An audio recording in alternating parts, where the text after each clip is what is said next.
He is going for his 29th win in only 3 years today. West Virginia won the toss. They will receive.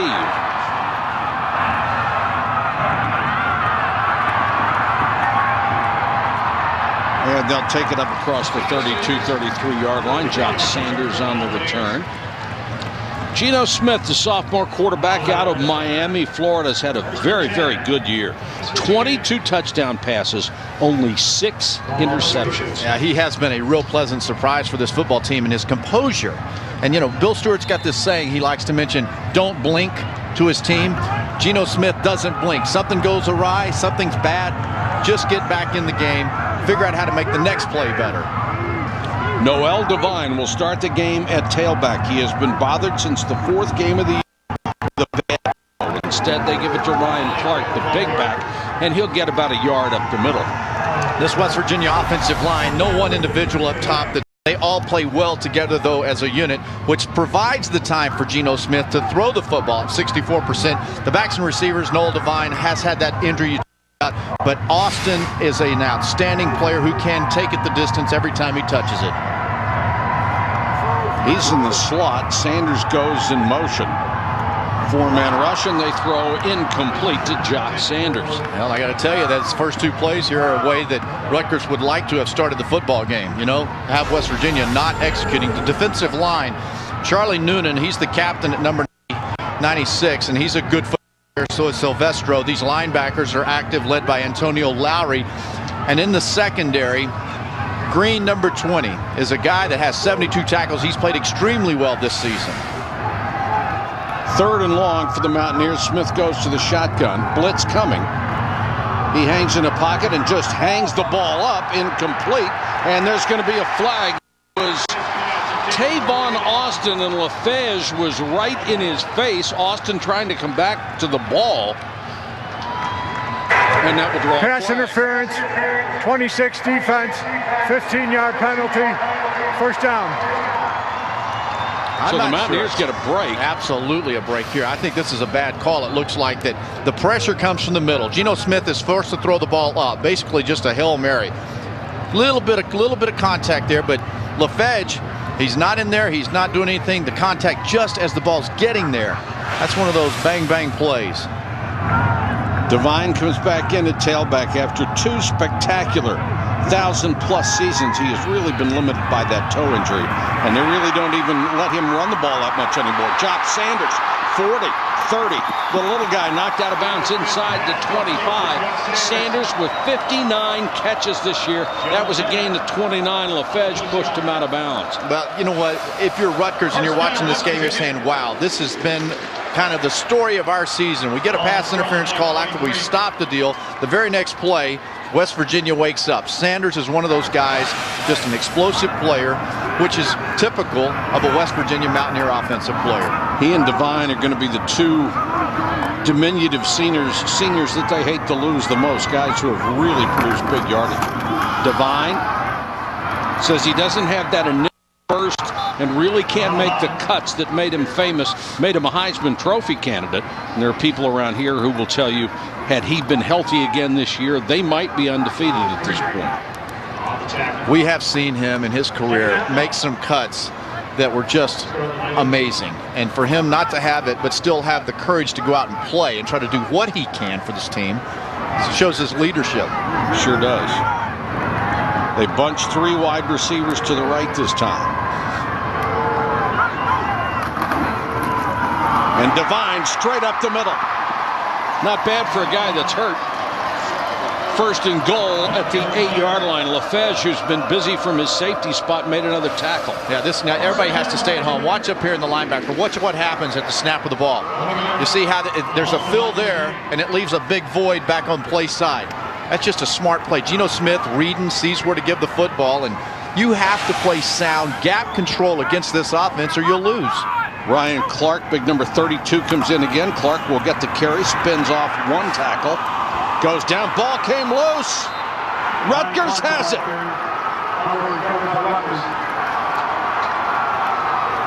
That is the mistake that cost them the Connecticut game, the game that may cost them a BCS bid. Ultimately, was Clark fighting for extra yardage and fumbling the ball. Clark's a good player. He has tailback capabilities at 245 pounds. And when you start dancing around down inside here, when everybody's around you on defense, you see a nice move. Once you move, that football you've got to really secure. It got a little loose in his hands as he made the spin. Watch his left knee. No, it's going to be Rutgers football. And Dodd running for his life on the first play, taken down at the 5. Chase Dodd sacked 16 times in the last 2 weeks. I think if you're a quarterback at Rutgers, giving up those 55 sacks, having a name as Chase. Chased Dodd. It could have been Dodge. Chased Dodge. That's right. Nickname him Chase Dodge Ball. Thomas will start at the tailback spot, and he just got back to the line of scrimmage. Now this Rutgers offensive line, there's a lot of work that has to be done up there. They've tried to mix and match, moving folks around all throughout the season, trying to find the right formula to give Dodd a chance to throw the football. He can play the game, and they have talent on the inside, but it's just not been enough protection in there to let any of these guys. Mohamed Sanu, an outstanding player, but you got to give the quarterback time to get him the ball. 3rd and long, the worst scenario Rutgers could have drawn up. 55 sacks allowed this year. By far, #1 in the country. They get it out of his hands in a hurry on the flanker screen. Will take it up across the 15-yard line, but they'll have to punt it away. I think this is a win for Rutgers, though. You know what? They're able to get the turnover, right? And to give their defense a chance to go back on the field and change the field position of the deal. That last play, you just saw a very fast West Virginia defense, didn't you? I mean, that play had all the earmarks of a really good play, and West Virginia went and found him. West Virginia will send back the double safety Delagana, who had been injured earlier, to punt. Sanders looking for a block, trying to reverse his field. He's at midfield and dives forward into Rutgers territory. Return of 7 after a punt of 41. West Virginia has it for the second time in a scoreless first quarter.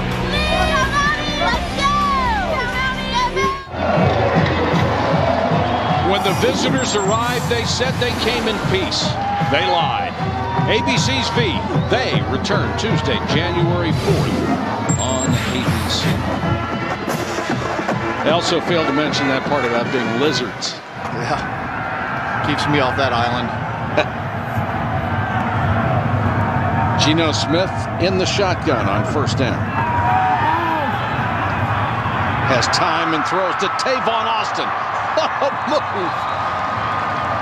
He just hopped out of the way and got another 5.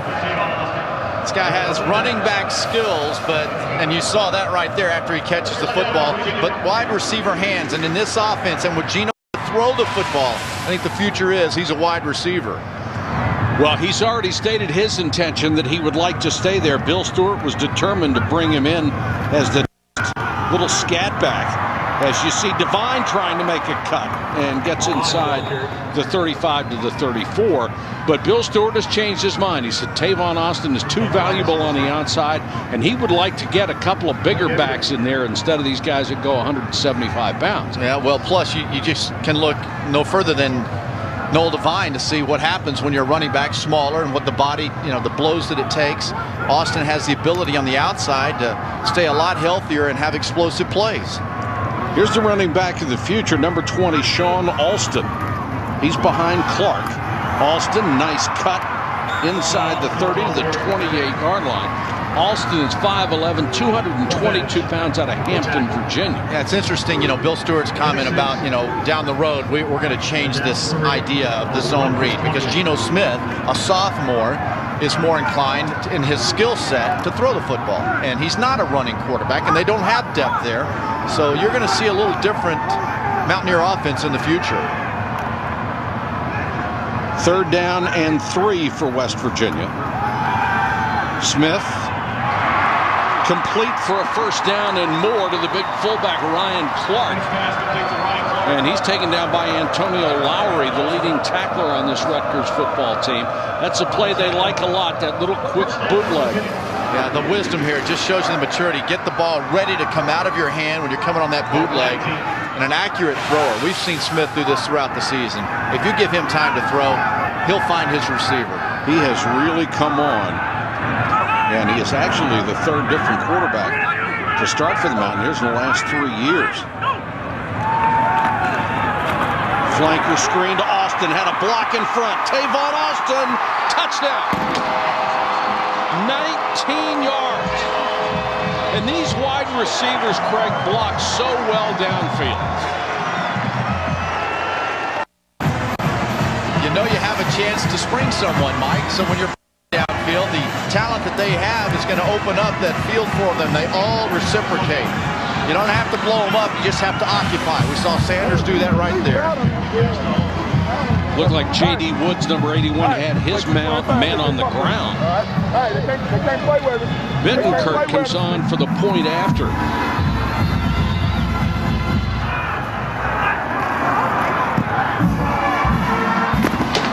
And the Mountaineers jump on top 7-0. Geno Smith 3 for 3 for 41 yards and a touchdown on that drive.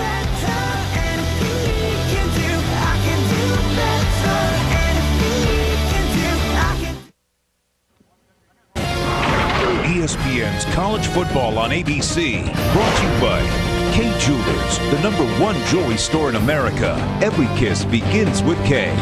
Ram Trucks, designed, tested, and proven to be the best trucks we've ever built. Ram. And Dr. Pepper Cherry, with a little kiss of cherry flavor. Our crew had its annual flag football game yesterday right here at Mountaineer Field. Catch out Jerome Moore's catch in the end zone. Everybody was physically able to make it to work today, amazingly enough. Some were limping. Jerome, nice catch, buddy. Woo, nice job. I also heard Marty, he had a fumble in the game. How do you fumble in a flag football game? That's a good question. Holy cow. Come on, Marty. Hold on to the football, Philadelphia. Corey Smith to kick it off for West Virginia as they jump on top. And Joe LaFege, averaging 25 yards a return, is back with Mason Robinson. Robinson at the 7. Had a seam across the 30 and stumbles out to the 33-yard line. Go back and show you here, Mike, a little difference here. You had a 3-man rush coming by Rutgers. They thought, let's put 8 into coverage, right? We're going to have more bodies in space to take care of the swing screens. But it just doesn't work. You don't see Rutgers really getting to the football. Nice job of blocking by West Virginia. But if you're going to have 8 back there, certainly you should have enough bodies to stop the receiver. Jordan Thomas, number 29, is the tailback behind Chase Dodd. And Dodd goes back to throws out in the flat. It's going to be complete for about 3 yards and no more to Mark Harrison, who was their leading receiver in terms of yards this year, almost 800 yards on the season. Bill Stewart believes this has perhaps the fastest defense that he's had here. Chris Neal up front, number 90. He'll play on Sundays. A really good unit there. The linebackers, as well as good. Sidney Glover, number 4. J.T. Thomas, he plays well. Brandon Hogan in the secondary. It's just about speed, though. These guys can run. Now they're going to go with Deering in the Wildcat formation, and instead they get it out to Thomas. Deering checks in. They run a lot of Wildcat with Sanu and Deering.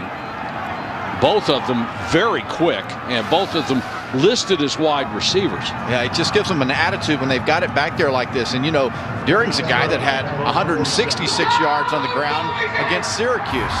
So they'll find a way to get their skilled players the ball in their hands, not necessarily via the pass because they can't pass pro. They are loaded with freshman skill players.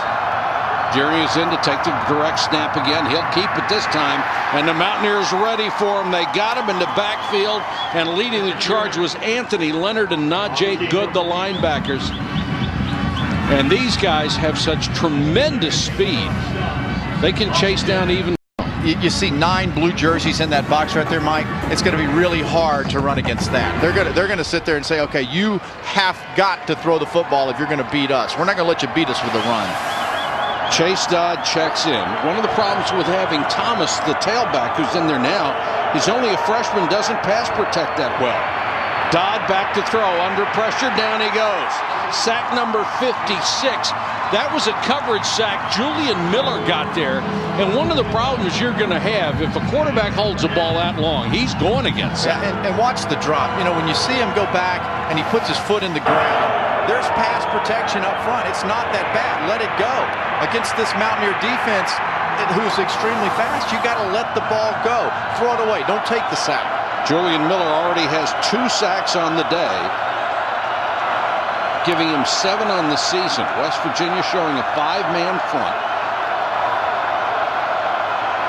3rd and long for Rutgers. 4-man pressure. Dodd flushed out of the pocket. Throws on the run, knocked away, nearly intercepted. Mountaineers had a shot at that, and it was Royster who got a hand on it. Let's check the penalty marker. Holding, 73 offense, penalty declined, 4th down. Desmond Stapleton, who has played pretty well at that left tackle spot this year, called for the hold. They are going to decline that and force a punt.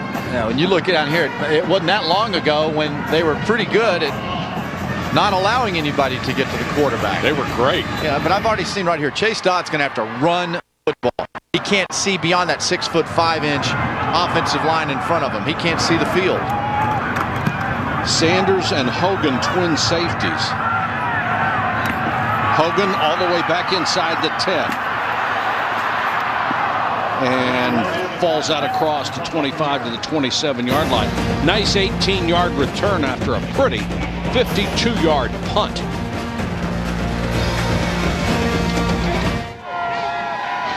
We are in the midst of Jimmy V Week to support the V Foundation for Cancer Research. For more information, go to jimmyv.org. Here's take over at their own 27 with Devine, the single setback, beside Geno Smith.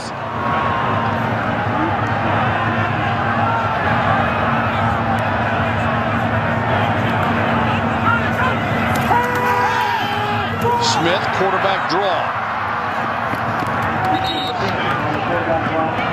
They are not very confident in their depth at quarterback. But for a couple of games during the season, they were running the read option, and there was no option in it, Craig. He didn't carry the ball at all, and Phil Stewart said, hey, we got to play. Absolutely. You got to play. You can't worry about the injury, and you must run the quarterback 2 or 3 times at a minimum on each game to force the defense to look at you back there. And he can run. Smith throws over the middle. Jock Sanders dives across the 40. Well, you don't have to, if you're a Mountaineer fan, think back too far to figure out when this guy really came of age. Marshall. That ball, young man, just bring his team back with precision in overtime to beat Marshall early in the year. You're talking about a game that saved the season. Absolutely. I mean, they were done. It was good. It was over. Yes, it was, and Geno Smith saved it. Sits in the pocket, throws, and caught at the sideline. J.D. Woods out of Naples, Florida. West Virginia's done a really good job, as have most of the Big East schools, of recruiting speed in Florida. You know what? How nice a throw is that? Showing some arm strength, and then for Wood to stand in there, knowing he's going to get drilled. There's a lot of courage. This kid really has an arm. Devine, a little stutter step out to the 48-yard line. Alex Silvestro made the tackle for the Scarlet Knights of Rutgers. How about, speaking of the Big East this week, getting the great news that TCU is joining their conference in football. Well, they're thrilled about that, aren't they? Well, I tell you what, man, you're looking at, you got J.D. Woods from Florida. All of a sudden, the state of Texas opens up to some of these schools in the Big East to go down and recruit. And there have been a few decent ball players come out of Texas. Here's Woods. Nice catch. Spins around, gets a block downfield to the Rutgers 30. 22 yards. Okay, so we've seen on this series here, Geno Smith step up and run the football, right? Now you've got the eyes of the linebackers making sure that he's not going to run, and then Geno Smith steps up in the pocket, doesn't take off, throws the ball down the field. It's just a quarterback that understands how to manage a game and to find the receivers in the check down. He is only a sophomore, but he has grown leaps and bounds in this offense this year. This time he'll run the option, gains about a yard. The development with TCU, I don't think the Big East is done. I think they would like to add another blockbuster to this football conference. And I'd go down to the state of Florida. I'd look at UCF. I'd look at, I'd go down somewhere that you can have an impact in recruiting. And I think it's a fabulous move bringing TCU in. Instant perception-wise, a positive in football. Takes away what the Big East has had with a negative perception. 2nd and 9. Smith out in the flat to Devine. Man. Swallowed up there at the 33. Well, if it happened today, you see over where the Big East is, and they're on the move up, and that's a good thing. But the Mountain West, I believe the Big East with TCU in there definitely jumps up in perception-wise. Well, considering where TCU would put the Big East right now, consider this: it's been a down year for Big East teams.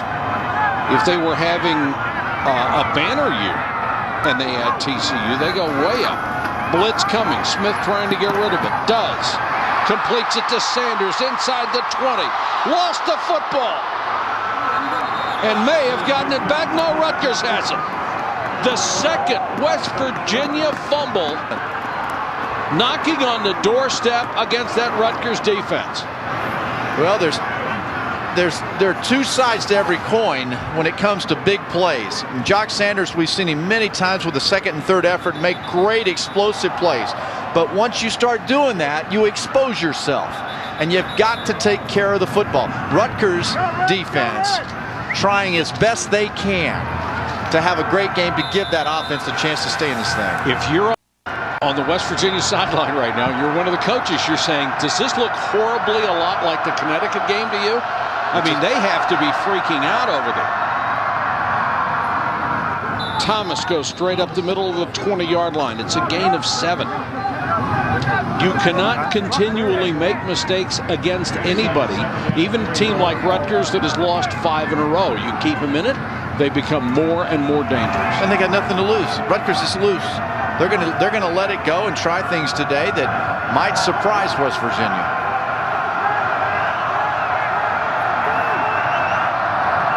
Thomas on the delay again. Hit at the stick, falls forward, ball's loose. West Virginia says they have it, and coming out with it is J.T. Thomas. And it's West Virginia's football. Well, that's one way to make up for a mistake. Get it right back. Now, you saw Greg Schiano saying he was down.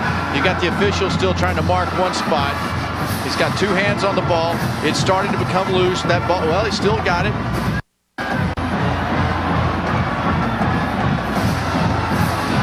Yeah, it looks like he was out before he hit the ground. And West Virginia did a heck of a job at keeping him up so that other guys could come in and strip him. Terrence Garvin, the strong safety, was the guy who got it out of there. They'll review this play, obviously.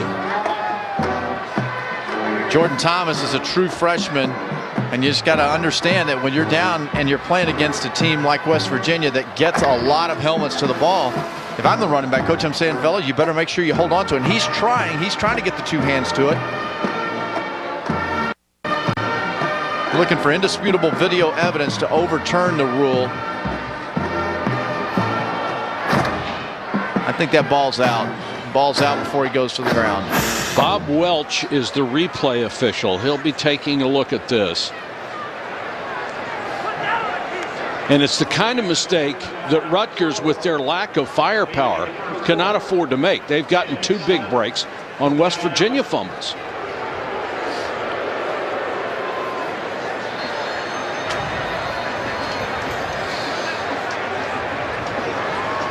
I think the ball is out. And I know Greg Schiano was more hoping it was down. Well, Thomas spent a lot of time on top of a defender. He never got to the ground. And you know what, Thomas started. After further review, the play stands as called on the field. But Thomas came into this season as a wide receiver in camp. They moved him to running back once football started. So it's just, just the experience and the wherewithal of protecting it. And I know he's trying. He's got two hands. He's trying to, but you got to keep it high and tight next to that rib cage. Defenses have gotten so good at that. The first guy makes the tackle. The second guy comes in and rips at the ball. Alston is the tailback. West Virginia comes out with wide receivers. Alston gets the carry, little jump step there, down to the 8-yard line. It was Anthony Lowry, the outside linebacker, who made the tackle. Lowry has had an outstanding career at Rutgers. Rutgers, just a football team this season, has had to deal with a lot of emotions. You know, with LeGrand, their teammate going down earlier, just had some serious issues with trying to just get mentally ready to play each week.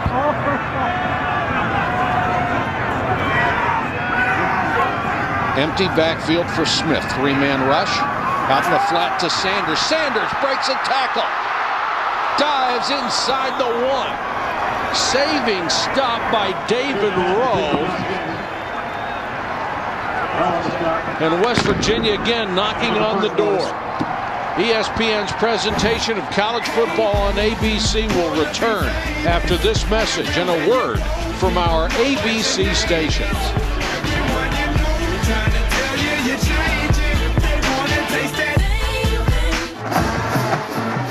7-0 West Virginia as we start the second quarter, Craig. Well, Rutgers is trying to figure out how they can do something to just get more bodies into space and to make a play, to try to confuse this West Virginia offense. You see they've dropped 8 again, but they're just not getting to the ball carrier. They got to get there. They got to finish the play. Third down from the 1. Ryan Clark is in at the up back spot. Devine goes in motion. And Clark, all 247 pounds of him, bounces off the tackle and goes outside. Tried to dive over the top, was rejected, somehow kept his balance and took it outside. Two of the linebackers, Brew and Boharness, both hit him as he went over the top. And Clark said, that's all right, I'll just go this way. I think the word that coaches talk about around here in West Virginia regarding Clark is thumper. When you're 240-something, you can thump a lot of people. The short yardage goal line specialist and probably has a bright future. Only a sophomore at maybe the tailback position. I mean, you don't think of a guy at 247 pounds who specializes in short yardage runs as being that nifty. Bittenkurt follows with the point after, and West Virginia extends its lead to 14-0. The Mountaineers, where would they be right now if they hadn't fumbled twice?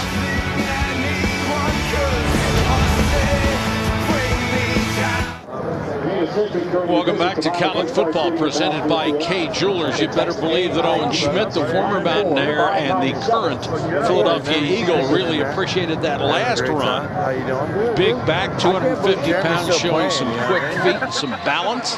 He, I think, is my favorite West Virginia Mountaineer of all time. He was great. Remember now, he's the guy that used to headbutt himself with his own helmet. He would have liked Clark's run here, just bouncing, don't give it up. I think, though, West Virginia has missed Owen Schmidt more than any player that they have lost, including Pat White, because there was so much Schmidt could do as an H-back, tight end, fullback. He gave him a presence inside and an attitude. Guy takes his helmet off and then goes looking for a headbutt. He's my guy. And if he can't find someone to butt, he uses his own helmet on himself.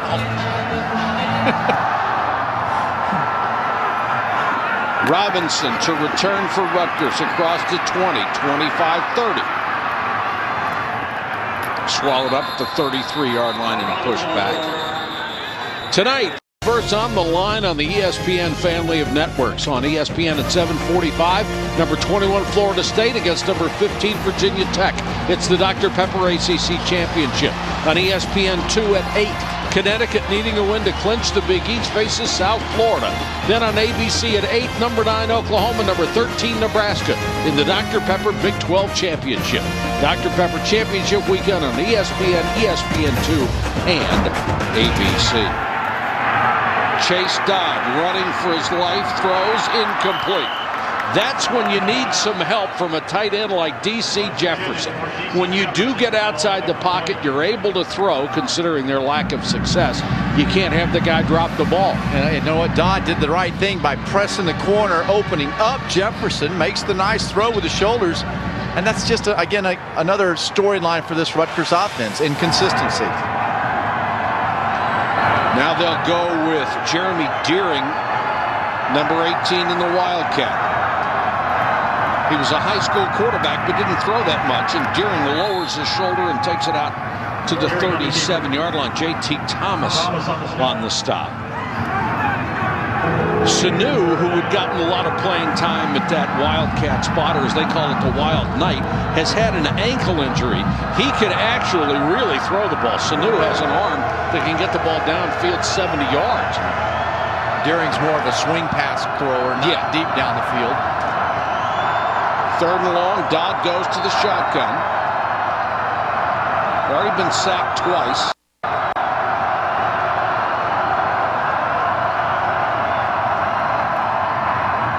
There's the little swing pass. Got it out to Cordell Young. And Young taken down the 2-yard line. That's going to be shy of the first down. Robert Sands, who was an enormous safety at 6'5", 225, made the tackle. Yeah, Stu was saying that he hits so hard they need to put a little more muscle on him so he can take those blows, and he's trying to teach him a little bit more of a form tackling.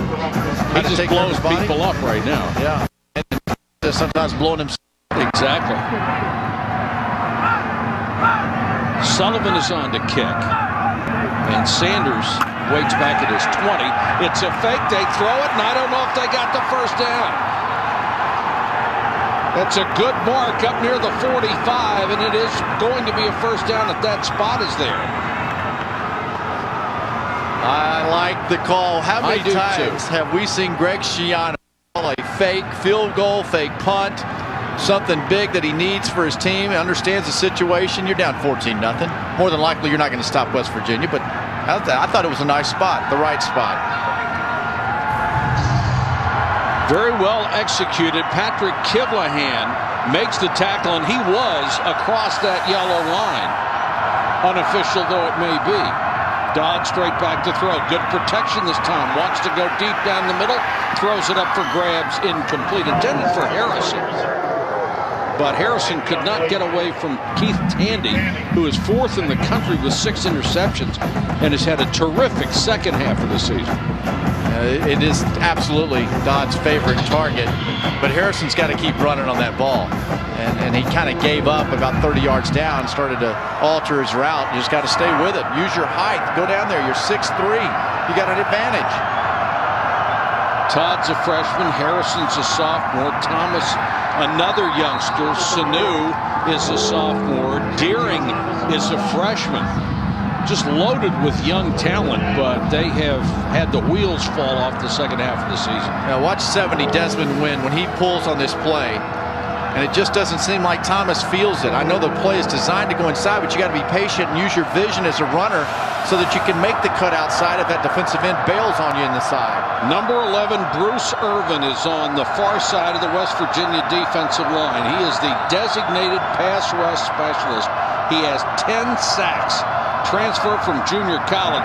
He's double teamed. Dodd hangs in the middle, throws incomplete. The Mountaineers broke it up as Tandy was there, along with Ian Smith. When you get a reputation like Irvin, and you've got all those sacks like once every 7, you're going to get double. Yeah, absolutely, and it's down the middle of the field, and Dodd was looking down the middle of the field the whole time. I think that's one of those where you just got to recognize underneath, check it down, man. There was an opening to get a first down and keep the football in your possession. So the fake punt worked, but they can't keep the drive alive. Delegano to kick to Sanders. Poor kick, and it takes a West Virginia bounce. So the Mountaineers will start outside their own 25 after a kick of only 27 yards. 14-0 West Virginia over Rutgers. ESPN's College Football on ABC, brought to you by Chevrolet. John Hancock, the future is yours. And the Home Depot. More saving, more doing. That's the power of the Home Depot. That's the Hall of Tradition here at West Virginia, celebrating the history of the Mountaineer football program. Like to see the old uniforms, the old helmets. To me, that's always the most interesting part of any exhibits like that. But the kids, these young high schoolers, they like to see the new helmets. Yeah. They like to see all of that, like the helmets last week West Virginia wore. I thought they were pretty cool. I did too. Like the helmets more than the uniforms, but I understand exactly what they were trying to do is honor the coal industry in West Virginia, which is a huge part of the economy here. J.D. Woods with another catch. He's seeing a lot of playing time here in the first half. That's 3 grabs for Woods, who only had 13 coming into this ball game. Yeah, these first 4 possessions, if they don't have mistakes, I think you see what West Virginia's offense is capable of doing, scoring 6. They have finally started to hit their stride in the last month, and Devine very close to a first down, stopped by Manny Abreu. You know, from a national standpoint, the Big East wins, I think, perception-wise, if West Virginia is the BCS team. I mean, I think people around the country are looking at it and saying UConn, if UConn wins, and we know that UConn's a good football team. But from the perception standpoint, the country looks at West Virginia far greater than they do UConn. Well, just go back and take a look at West Virginia winning the Sugar Bowl over Georgia and winning over Oklahoma in the Fiesta Bowl. Those were huge BCS wins. And West Virginia trying to get the first down, and will. Ryan Clark will carry up to the 39. And I think that's one of the reasons for that perception. Yeah, but you know, when you look at what West Virginia can do on the field, we see how in open space their speed gives them a chance against most teams around the country. There is no doubt their speed offensively and defensively will let them compete.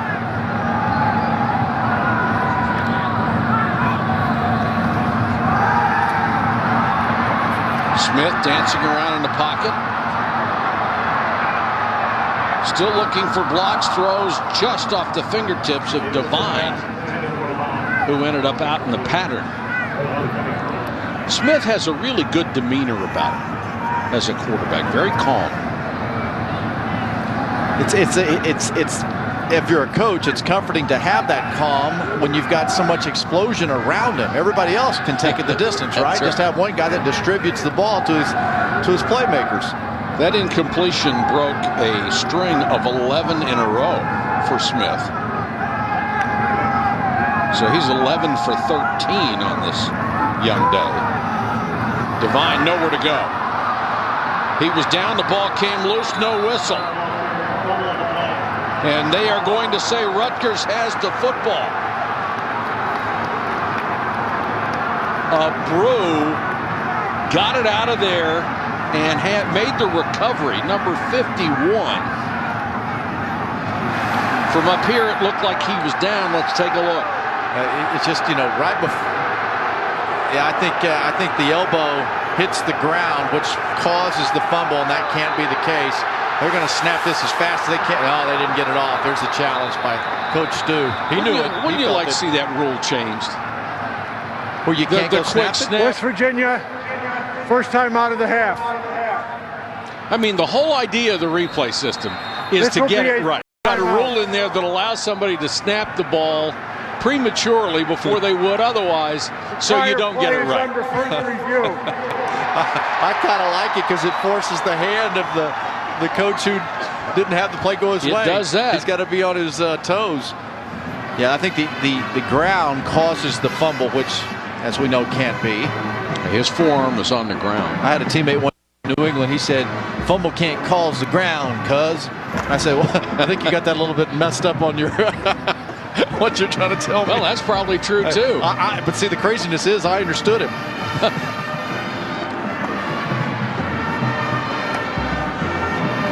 If this call stands, this would be the third West Virginia fumble that they lost in the first half. Noel Devine, just not the same player he was prior to that toe injury. And your feet, if your legs and your feet aren't right, and explosive as Devine is, you just can't make the plays that you used to make. That's too bad, because he is one heck of a player. Boy, he is. Woo. And he would have stayed in the Heisman race. He'd have definitely been a Heisman guy this year. The previous 2 years, Devine had rushed for 1,289 yards in 08 and 1,465 yards last year. They were expecting that he could easily crack the 1,500-yard mark this year. He's got a little more than half of that. I remember watching him play his freshman year, doing a game on a Thursday night at Maryland, and he came in and he took over for Slayton. It was, what we thought was mop-up duty, and of course Maryland coaches were asking, put Slayton back in.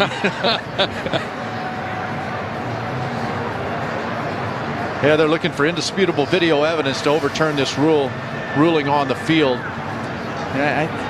Maybe the ball, you know what, Mike? That helmet is on the football, and maybe it was starting to come loose prior to the elbow going to the ground. It could be. Well, they have to find the indisputable evidence to overturn the call on the field, which was a fumble. That's why that initial call is so important. I was visiting with a replay official this week at a fundraiser Monday night. He was telling me all of the replays that are done around the country, they review. These crews get them and they study them. And these guys work hard. They've got a tough job to do. The replay booth, they're under pressure. After further review, the runner's right hip and right elbow hit the ground before the ball came loose. There is no fumble on the play. West Virginia is not charged a timeout. So Bill Stewart able to get that timeout. Greg Schiano unhappy about it. We'll give you this one last look. 2 body parts being down before the ball came out. And Craig, you're right about these replay officials. These guys work very, very hard. And in the ultimate scheme of things, they do a terrific job. And many times, Mike, we've improved on it, but it's the communication between the replay officials, the field officials, us here in the booth, the fans, the viewers at home when we're watching. Many times we don't really know exactly what they're looking for, so we start making some guesses and assumptions, and puts a lot of pressure on them. The hip, you can see the hip going down, so they put 2 and 2 together there. Hip and elbow were both down, and not a fumble. They lost 8 on the play, even though they got the ball back, and it's 3rd and very long. West Virginia needs to reach the 49-yard line for a first down.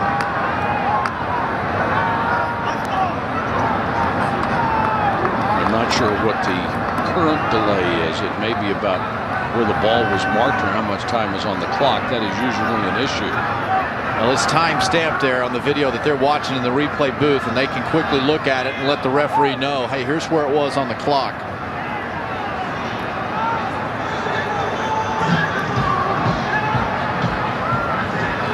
I think this is what bothers people about any replay at any level, is once you have determined who's got it, let's play.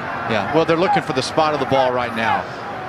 But I agree with you. I don't remember the game we did one night. It was so long they were booing. Yeah, the break. But they got it right here. The bunch 3 wide receivers to the near side.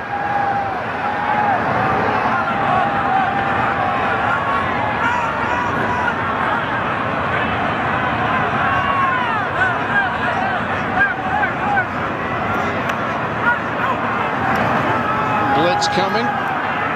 Smith steps up, throws underneath, incomplete. Looks like his arm was hit just as he was trying to get rid of it, and it's incomplete. They brought the house that time. They sure did, and they brought the house. Greg Schiano's a good, smart football coach. His defensive staff, they understand tendencies, formations. They teach their players how to listen at the line of scrimmage to know what the calls are. They learn. So the pressure there coming to Geno Smith, maybe just didn't feel it, didn't see it. Marcus Cooper came from a safety spot, and he's the one credited with tipping that pass. Pugnetti to punt. Rutgers is a team that has 6 punt blocks this year. They are very dangerous. They come hard again and almost got there. Robinson, fair catch on the return at the 21-yard line. Rutgers brought 3 guys, barely missed the punt block. Turned out to be a 44-yard punt with no return. You're trying to stake its claim to a share of the Big East title. At least 3 Big East schools still alive. UConn, of course, controls its own destiny. They're in if they beat USF tonight. They're also in the head-to-head tiebreaker if they lose, but the other contenders do too. West Virginia gets the nod if they win and UConn loses. Pitt is also alive. If they win and the others lose, would be in. Deering on the wild night on first down from the 21-yard line. Rutgers only has 32 yards so far in this game.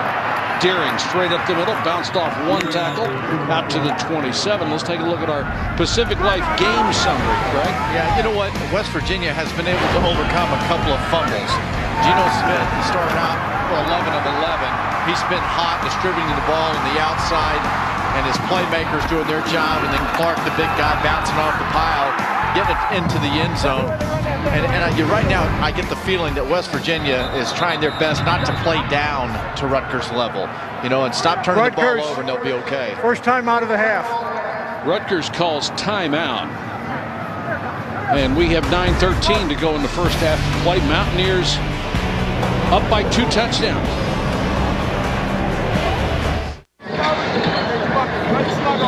Rutgers comes out in the wild night for Deering, the freshman out of Tampa.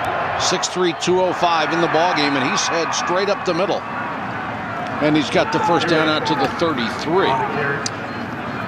Thanks to our friends at EA Sports, Craig James takes a look at West Virginia's defense with the James game. Yeah, a guy named Bruce Irvin, number 11. High motor guy. You see him, you got to stay after him the whole time. Gets the sack. He also has technique. Watch his hands. Slap down the tackle's hands. He gets around the outside. The reason we show you that right now, this Rutgers offense get into a passing game mentality, or Bruce Irvin will become a household name on this afternoon. This is a transfer from California, played junior college ball there. Thomas goes straight up the middle, able to get a couple of yards to the 37, stopped by the middle linebacker Anthony Leonard.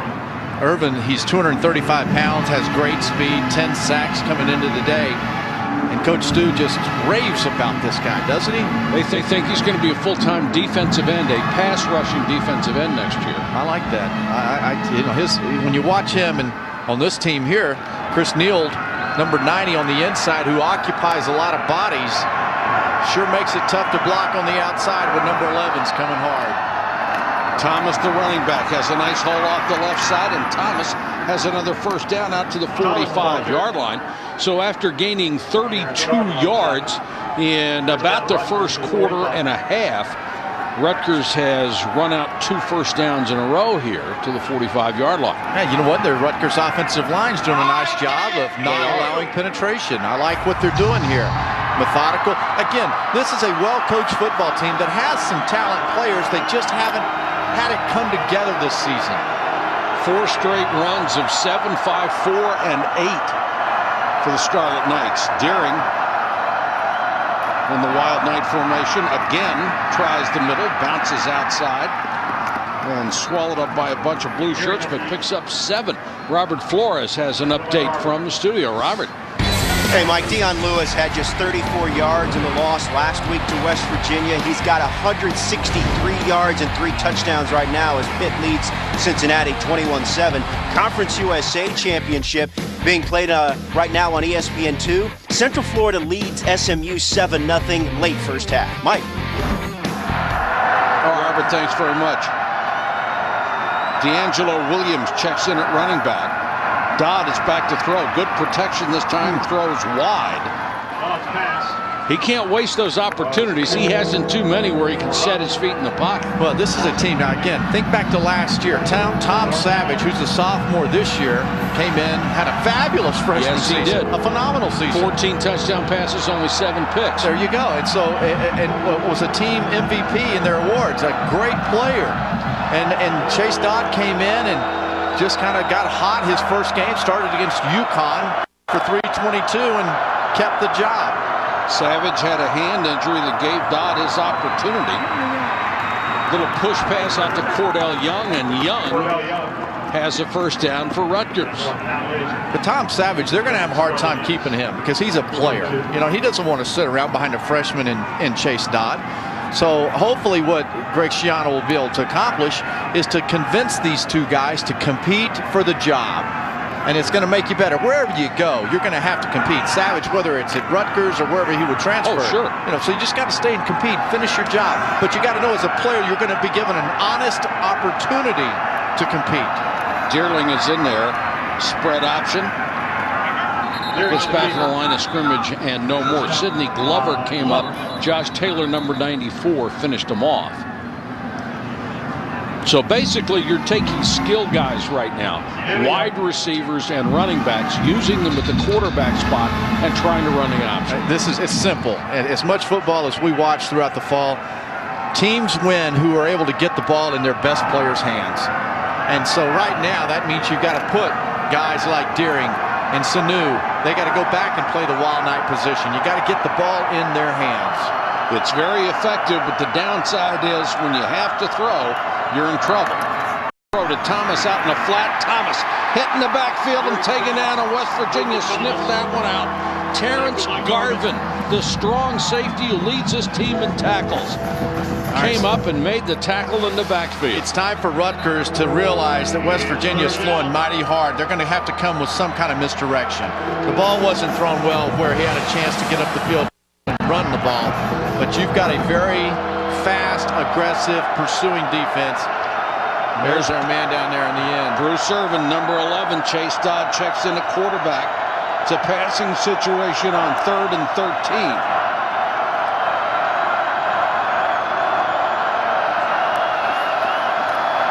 Irvin single block this time, and Dodd throws, completes the pass over the middle. And still going is Deering. Deering inside the 15-yard line. So if he's not in there in the wild night formation, they put him out as a flanker, and Dodd hit him for 32. All right, I'm not a rocket scientist, but I figured out one thing pretty quick in this deal. Pass protection was there, and find the true freshman, number 18, Deering. Hey, he's a good job. Tries to get a bull rush going on the left tackle, and Stapleton hung in there and gave his quarterback time to throw the ball, and Deering has shown the ability to make plays. Ran right over one of the defenders, and it's a first down at the 13-yard line. Deering again at quarterback. Keeps it straight ahead. Hit at the line of the scrimmage and bent back. Sidney Glover, one of the big safeties, at nearly 210 pounds, just stood him up. This is great discipline here by West Virginia's defense. They're trying to show an overload. You've got 5 to the left over here, okay? So once Deering gets the ball, I know that's right there at the time, but they fill the lane. I mean, that's gap responsibility. Do your job. Don't go run somewhere else where the bodies are. Clock running down to 3 minutes and 27 seconds. West Virginia on top 14-0. Sanu now comes in at the Wildcat formation. He can throw. Looked like motion early on the left side of the Rutgers offensive line. First mistake they have made. False start, 86 offense, 5-yard penalty, second down. And that's Art Forst, who is normally a tackle. They switched his number today. He is starting as a tight end. 6'8", 311 pounds. That's a pretty good sized tight end. I don't know. May not go out much. Well, if he does, I'd hate to see a little DB come up on that. Dodd comes back in as they'll spot it back near the 19-yard line. Thomas, the running back. Dodd with good protection, throws back to Thomas. Wide open, and Thomas scores the touchdown for Rutgers.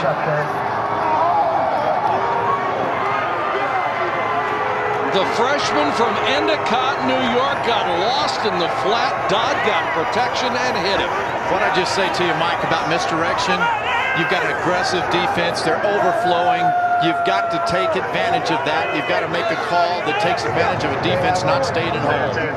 Now they'll line up in the go for 2 formation if you don't cover it, and San T comes on for the point after.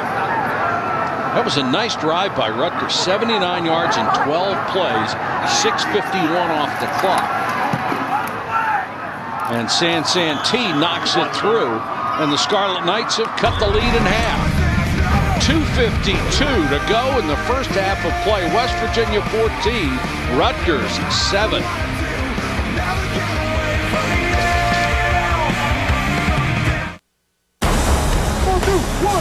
This year has a new and improved lineup of bowl games. 6 Big East Bowls, including the Beef O'Brady's Bowl, the BBVA Compass and AutoZone Liberty Bowls, the New Era Pinstripe Bowl, the Meineke Car Care Bowl, the Champs Sports Bowl, and it all culminates with the BCS Bowl game. Be a part of the action. Go to BigEastBowlCentral.com to buy your tickets and to get more information. BigEastBowlCentral.com. Few smiles on that Rutgers sideline, and they have not had a lot to smile about in the last 6 weeks. But that was an impressive drive, most of it out of the Wildcat or Wild Knight formation, and they did a good job. Now, this team has had a ton of emotional baggage this year with their teammate Eric LeGrand having the spinal cord injury that he had.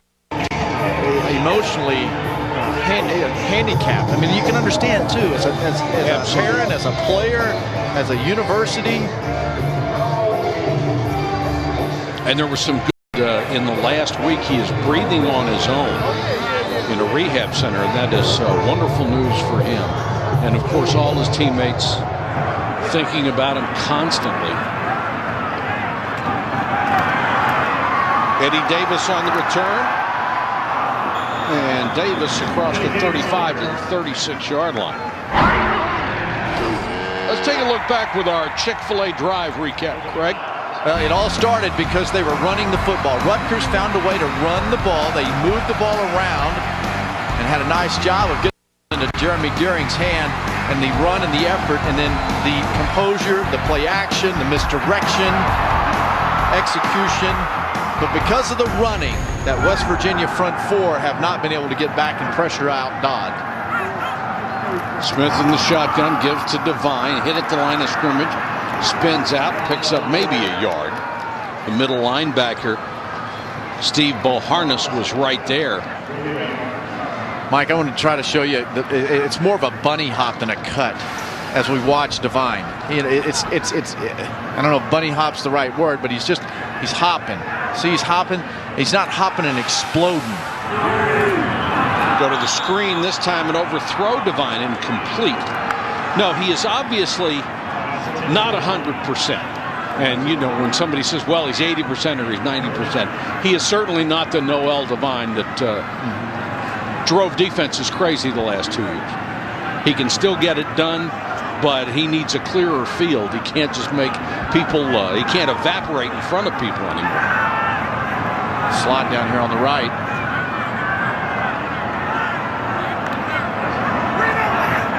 Rutgers showing blitz.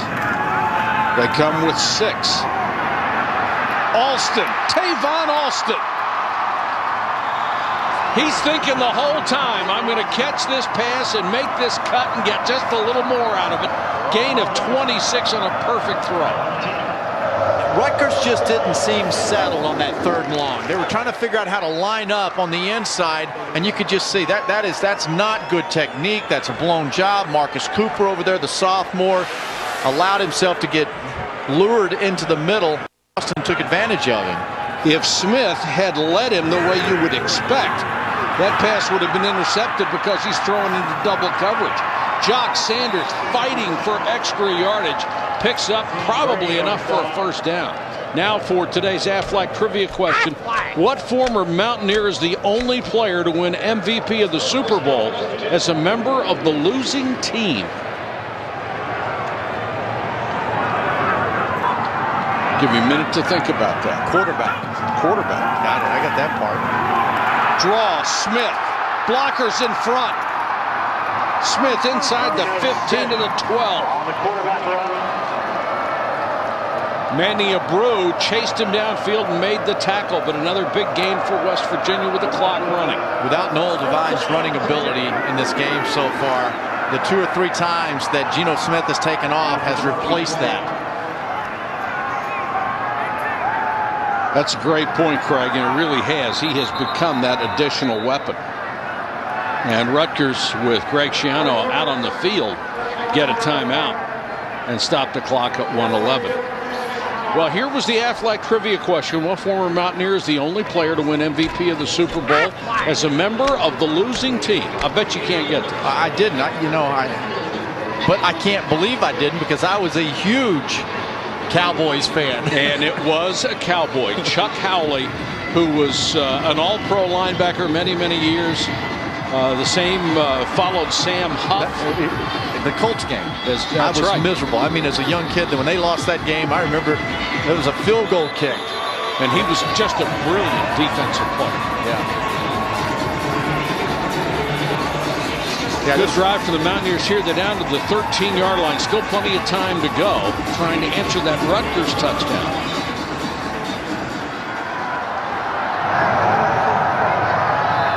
The offense finally starting to play at the same level the defense has played most of the year. Sanders end around. Nice cut to get free. Goes out of bounds inside the 10. Just so quick. John Sanders is 5'7", 179 yards. And he looks for all the world like they've got him behind the line of scrimmage, and he just fires between those two. Rutgers stayed at home. He was there. He just ran right by them. That's that old great saying, you can spy all you want, but if you don't have the ability to do it and make the tackle, it's worthless. Devine is in as the tailback. Fake the end around, and Smith going to be thrown to the ground. Antonio Lowry just had a bead set on the quarterback. He wasn't going to go for any of the fakes and burst right up the middle. That's his job. That quarterback booting out, naked, going backside. Lowry does his job. Eye on the ball. He averages almost 9 tackles per game. That's great coaching. I've watched Greg Schiano in practice and the way he drills his offense, and he makes sure guys understand take care of their role. Loss of 11. West Virginia pushed all the way back to the 20. For the end zone, and incomplete. Intended for Brad Starks. LaFage was there. And that ball hung up. It had to hang, though, Mike, because there was the pressure was there. He had to throw it prematurely. A great job of giving his receiver a chance. And then LaFage. Joe LaFage is a guy who has really had a lot of pressure and has not probably had the season he would. But that play right there shows his ability. Bittencourt will come on to try a 37-yard field goal. And it's blocked. And Rutgers will take over at the 24-yard line. They have been outstanding at blocking kicks throughout Greg Schiano's career. And it looked like Charlie Noonan, number 96, was the guy who got it. Captain Charlie Noonan of this football team coming through right before half, making a big play. You see the push, and then the lift gets up. That's a nice job. That ball was a little low on his trajectory, but West Virginia, and Bill Stewart told us, we have to win the special teams war. We've got to win that phase of this game today. We can't allow Rutgers to beat us in that part. And right now, Rutgers has the advantage in that part of the ball game. Some coaches will tell you it is a third. Offense, defense, and special teams. At the half, our score is 14-7. The Capital One halftime report is coming up with John Saunders and Jesse Palmer. First of all, Coach, right after these messages, it's 14-7 West Virginia. And execute. Rutgers will get the ball into the second half as the Mountaineers won the toss to start the game and took the ball. Robinson and LaFage are deep to receive. LaFage reversed his field and goes down inside the 25-yard line. Let's take a look at our Pacific Life game summary for the first half. You know, talking about the turnovers there, That was a big deal because West Virginia, 2 of their first 4, they scored touchdowns. The only 2 they didn't were because of the fumbles. Rutgers only with 115 yards in total offense, but a lot of it came on that one drive, which produced 7 points. And we'll see how they want to start the second half. And it's with Deering, who did very, very well out of that wild night formation in the first half. And Deering will keep off the fake to Thomas. And West Virginia has Leonard up there and a whole host of companions to drag him back. You know, West Virginia is going to recognize, too, that they're going to come out and try to replicate what they had with that successful touchdown drive. And I go back to, again, the misdirection. They've got to somehow take away the speed and the aggressiveness of West Virginia's defense. Well, this defense for the Mountaineers, number 2 in the country against the run, the number 3 total defense, and number 2 against scoring, giving up only 12.6 points a game. They have not given up more than 21 the entire season. Dodd is back in there, straight back to throw. Throws the out complete, and it's Harrison. And Harrison across the 40 to the 43 for a first down. And it looked like Pat Miller, the corner out there, slipped. Yeah, there are no protection problems here for Rutgers. You know, came into the game with 55 sacks. Look at what has happened to that defensive line of West Virginia. They've slowed their rush down because of the ground game that they've found now at Rutgers. So Dodd can throw it, no question about it. And Coach Stu not too happy about it either. Thomas, the tailback, slips off a tackle, goes off the right side into West Virginia territory down to the 48-yard line. Another significant gain. That was about 7 yards. And here's what Stu's concerned about. Coach Stu's afraid that you've got a team in Rutgers that's playing loose. They have no pressure on them. And the longer they stay in this game, the more confidence they're going to have, the more pressure that West Virginia's going to feel, knowing that if they win and tonight UConn loses, they're the BCS team. And even if UConn wins tonight, West Virginia would have a share of the Big East championship. 2nd and 3. Thomas trying to get outside. West Virginia diagnosed that perfectly. Sidney Glover, number 4, chased him out of bounds for a loss. 3rd down, a big personnel change for West Virginia. Big personnel change for Rutgers as well. Did you see that? I bet there were 6 or 7 new bodies. Everybody but a big guy come on out. Dodd is back in on 3rd and long. And his best blocking running back, Cordell Young, number 8, is back there with him. Delayed blitz by West Virginia, and they got Dodd that time back at the 41. Bruce Irvin with his 11th sack of the year, the designated pass rush specialist from Mount San Antonio Community College. Did you see the speed, the explosiveness coming out of his stance? Like he was on a track coming out of his blocks. That's why they say this guy has a chance to be the next LT around this area. Tied for 6th in the country in sacks coming in. That will move him up to 6th all by himself. Josh Sanders, fair catch signal, makes it inside the 8. 49-yard kick and a beauty. West Virginia will start from inside its own 10. College football in high definition is presented by Vizio. 3 short years ago in 2007, West Virginia was a win away from the national championship game, and they hosted their arch rival Pittsburgh in the first quarter. Pat McAfee missed a pair of field goals. Then quarterback Pat White dislocated his thumb in the second quarter. Pitt ran in a couple of touchdowns. They won 13-9, and it spoiled the Mountaineers' chance to play in the national championship game.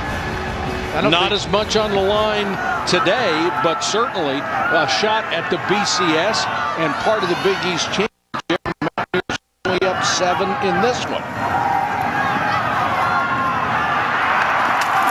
Austin out to the 20. It's a gain of 11. That'll be enough for a first down.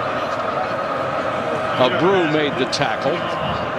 Well, Rutgers is really trying to shake up things here. You're going to see a fire zone. He's going to drop. Well, they're covering the middle of the field, but Geno Smith sees all this stuff as the other defensive tackle. But you see the fire zone where they're covering the middle, and that's smart. Smith's throwing it to the flats. Devine on the delay. Nice hole, and Devine across the 25 to the 26. Brew again, and he has been extremely active today. The strong side linebacker for the Scarlet Knights. I like the pace here. West Virginia going to wake that offense up, put a little pressure on Rutgers. We've got 3 different speeds they can go. Jock Sanders got a block. Shakes the tackle to the 32, another first down. Kasim Green, the free safety, makes the tackle. Sanders has now caught a half dozen balls in his final game in Morgantown. Did you see his feet? How he got it, just avoided the hit. He and Devine throughout their careers have done a remarkable job when we've got an injury on the Rutgers side. And it's Brandon Jones who is down, number 25, a corner.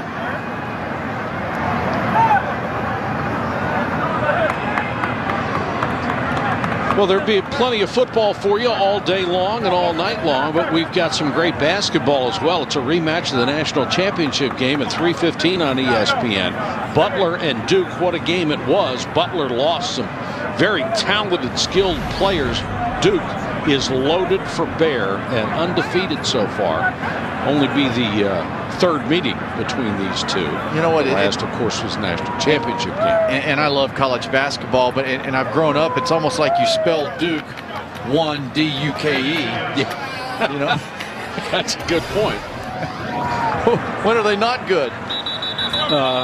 Virtually never. Mike Krzyzewski has won his 4th national championship.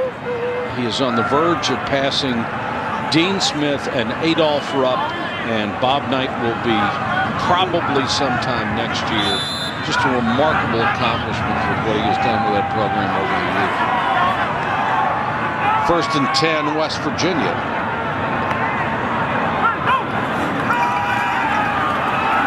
Smith has time. Deep down the middle, Tavon Austin. Austin to the 25, ran out of his shoe. I would love to see that again, because Tavon Austin, he does it so often. He is already thinking where he's going to go before he makes that catch. And if he can start going before he makes the catch, he does. The protection, the speed on the outside. Look at the 2 tackles, push them beyond Gino. Gino trusts his tackles. Now Tavon Austin took his eyes off the defenders, looked to see where the ball was, then redirected, found the ball again. Phenomenal athleticism. 5 catches, 112 yards for Tavon Austin in this ball game. He is a remarkably skilled player. Smith again, now he's going to take off against that 4-man rush. Just tripped up at the 24-yard line. And it was the defense alone who saved at least 5 yards. Valone, a freshman All-American last year. He's a sophomore, one of those young guys that's going to have a nice career. That's outstanding effort. Just is able to get that shoe. Beautiful effort. Devine is the single setback and a 4 wide receiver set. And Devine will get the carry. Excuse me, Smith on the fake. Devine gives him a block, and Smith is down to the 10-yard line for a first down. Oh, that was very well executed. Well, for a coach and Coach Stu who's wanting to get away from the quarterback zone read, not too bad here. Reads the guy. You see the defensive end bail hard to the inside on Devine. It's the proper read. Pull the ball. Smith runs it, and he's got the athleticism to make it happen. 1st and 10 at the 11. Austin goes to the slot. Sanders goes in motion. And there was movement up front. Let's see who moved early. The tackle, Valone, is saying it was Eric Jobe, the only senior starter on that offensive line, and Jobe is pointing back the other way.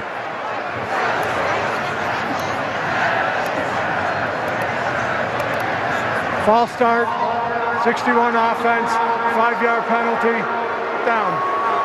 First penalty against West Virginia today. And we're in the 3rd quarter with 8:45 to go. You know what? That's a senior in Job, 61. He moved it. Oh, yeah, absolutely. Valone, the sophomore, says, I'm going to give you something. Job, you got to be smarter than that. You're a senior. Keep your head on the swivel. Well, you watch those linemen stand up when they're changing the play, and Pat Smith is coming in saying, that's what I was doing. I'm changing the play, and he stood up to listen. Smith looks for the end zone, throws underneath, and it's his former high school teammate, Stedman Bailey, at the 5.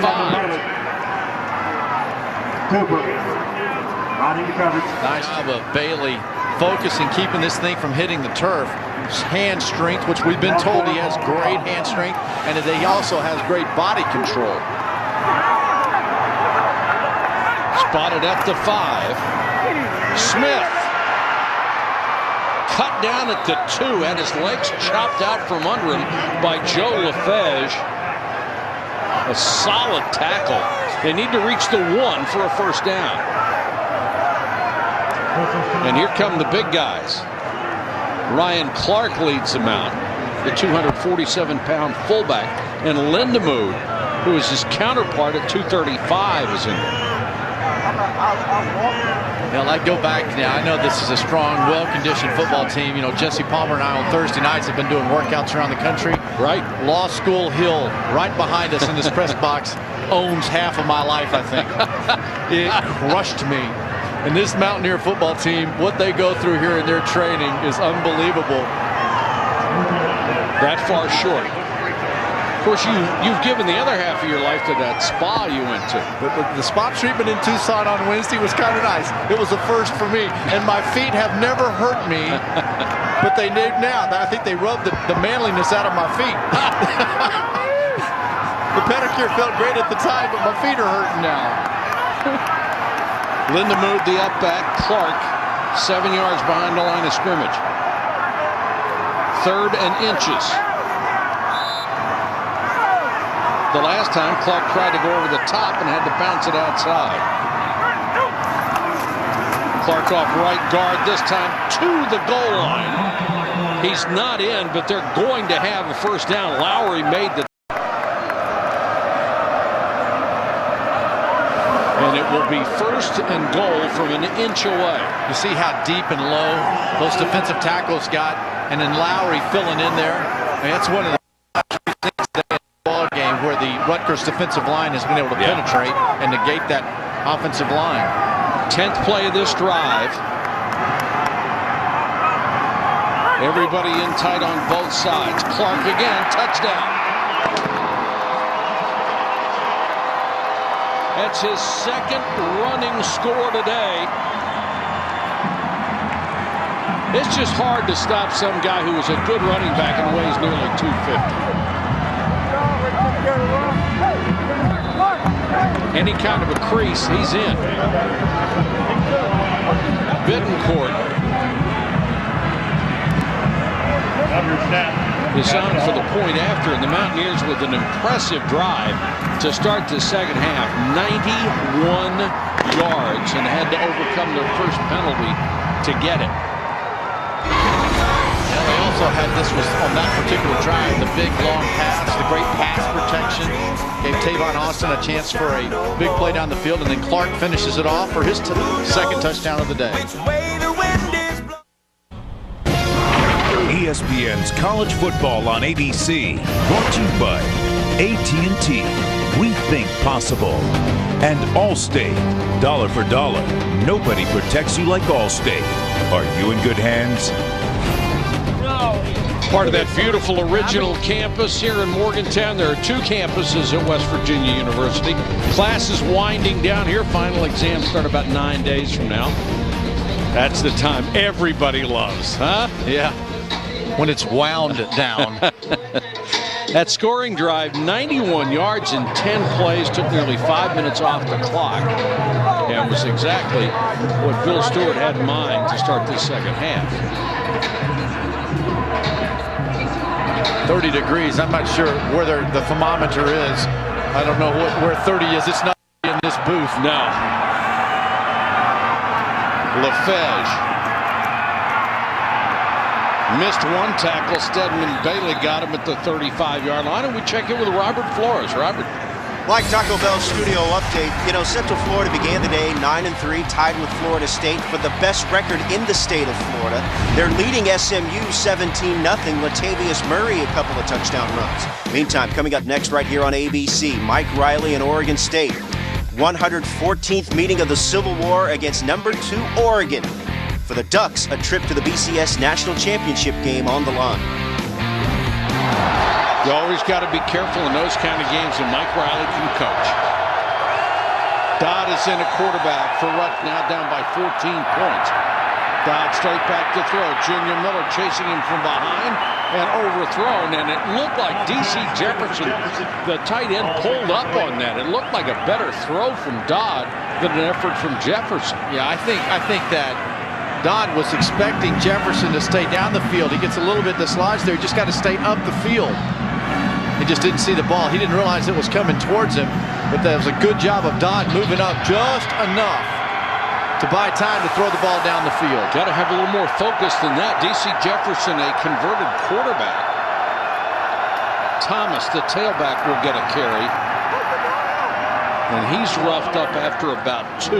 Terrence Garvin, the strong safety, is up to make the stop. And West Virginia that runs this odd 3-3-5 stack defense. And they shuffle a lot of personnel on third down, including Bruce Irvin, who already has a sack. Of the Mountaineers 3, you mean Junior Miller has the other 2. You mean he comes in fresh? Yes, he does. Okay, that's what the tackle's thinking right now. Yeah. And they don't have anybody on that side to chip. So they'll throw the screen, and it will lose 2 or 3 yards. West Virginia all over that. Broderick Jenkins made the tackle. Keith Stroud. It was a good call. They opened up that side and threw a ball to Stroud, but Jenkins was right there, and it cost them. Yeah, you know what? There's so much speed inside against West Virginia. There've only been 4 passes yards that they've tried down the field. It just got the change. You saw them down the middle. They got to connect. They've got to open up, loosen up West Virginia. Delegano to punt. He's had a good day. It's off another high spiral. 2 West Virginia guys are there together. Woods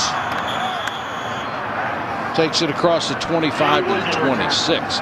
6-yard return after a punt of 43. West Virginia ball when we come back, third quarter. What that sign means is if West Virginia wins today, all these people are going to become South Florida fans in a heartbeat because 3 Big East schools are still alive. UConn controlled its own destiny. They're in if they beat USF tonight. They're also in a head-to-head tiebreaker if they lose, but the other teams do too. West Virginia gets the nod if they win and UConn loses. Pitt is also alive. If they win and the others lose, the Panthers are in. Right now they're leading Cincinnati 21-10. West Virginia on top here. Connecticut and South Florida play tonight. Mountaineers take over at their own 26. Smith under pressure, dances away from trouble. Nice fake, gets drilled as he gets to the 34-yard line. Tomorrow night, ESPN will get you ready for the bowl season. First at 8:15 Eastern, you'll get the final BCS countdown and witness the unveiling of each BCS bowl matchup. Then at 9, find out what bowl your team will play in, plus a breakdown of each matchup from our experts in the Bowl Selection Special. The BCS countdown presented by Tostitos and the Bowl Selection Special on ESPN tomorrow. Craig James will be there to sort it all out for you. Smith, and will have enough for the first down out near the 37. Right now, they're using Noel Devine more as a decoy than anything else because with that toe injury, he simply can't run. And you know what? Geno Smith, on the previous run where he had the 8 or 9 yards, you saw his athleticism, right? Yeah. I mean, he can run. Yes, he can. There's no question about that. There's just no depth there, and I think that's what Coach Stu's concerned about if he were to go down. They've got Barry Brunetti behind him, who is a very talented freshman dual threat quarterback. Here's Sanders on the option toss. He'll get a couple of yards before he's driven out of bounds. But Brunetti has only handled a few snaps, and he is right now more of an option quarterback, and Smith is far more a skilled passer. Well, they explained that the athleticism of Brunetti was kind of Jeremiah Masoli type. Yes. Former Oregon quarterback, now at Ole Miss. That's pretty good. That's great. Really good praise. And there is Brunetti, who was recruited out of Memphis as one of the top 10 dual-threat quarterbacks in the country. Austin with another catch up to the 48-yard line in the first down. But this is why Bill Stewart and his staff will throw the ball more. Watch the strength and the courage to stand in the pocket. Geno Smith gets hit, but he stayed there waiting on his receiver to get open. Michael Laro landed on him. Full force with 255 pounds. That's just what we were talking about and just what they were scared of. The good news for West Virginia would be if Pat Smith has an injury. You win this game, you've got all that time off before the bowl. Yeah. But that would be small consolation right now. You know, it's one of those deals where the game is physical, it's tough, and if Geno gets hit, he's going to get hit, and you just have to hope that it's not too bad, and hopefully it's just his wind getting knocked out there. Well, he gets a standing ovation from the Mountaineer faithful because he is the key to that offense. He has been so exceptional this year, throwing for almost 2,500 yards. I like how he stands in there, though. And that's what good quarterbacks do. They've got to stand there knowing they're going to get drilled right in the chin and to allow the time for their receivers to get open. And now West Virginia is going to take a timeout on top of this to let Smith clear the cobwebs a little bit. Hey, it's a good move. Give him an opportunity if he's able to come back in right away to do it. Yeah, you don't have to put Brunetti in there, take a snap, and perhaps a fumble or anything. You can keep Geno Smith in the game. Rutgers has done a nice job, though, haven't they, in this game? Yes, they have. Because they had all the makings of not coming in here playing hard because, you know, really nothing on the line. But they've shown pride, and Greg Schiano and his staff, they've had them prepared, ready to play. Well, you're coming in here, nothing's going to salvage your season. You've given up over 100 points in the last 2 weeks. There's not a whole lot to play for except personal pride and, you know, the dedication to your coaching staff and your teammates, and they're doing it. I always remind players when I speak to teams, you're working out 365 days out of the year for the opportunity to play 12 days. Yeah. Only 12 games. Give it all you got, because when it's over, it's over. Great way to put it. Coming up later this afternoon, ABC will bring you the #2 team in the land. Heisman hopeful Michael James leads Oregon against Jacquizz Rogers and the Oregon State Beavers in the Civil War. A win, and the Ducks are on to the BCS championship game. College football presented by K Jewelers on ABC at 3:30 Eastern. Boy, that's a great. I had a chance to announce the Civil War last year. It's a lot of passion there. Oregon State would love to knock off the Ducks. I just don't see it happening. The North won, didn't they? Blew over the gray. And I'm not sure what the holdup is here. They're talking to both coaches about the while. Yeah, it did. I've been absorbing it. I've been sitting West Virginia is not charged for the team timeout. Well, I think what they're going to say, even though West Virginia took the timeout because the training staff had to come out there, he was going to have to come out of the game. So Barry Brunetti has thrown the ball only 9 times this year and run it once. Is on. And Brunetti with a fake gives it to Devine. That's always a good plan. And Devine to the 46. And here comes Pat Smith right back in the ball game. Geno Smith.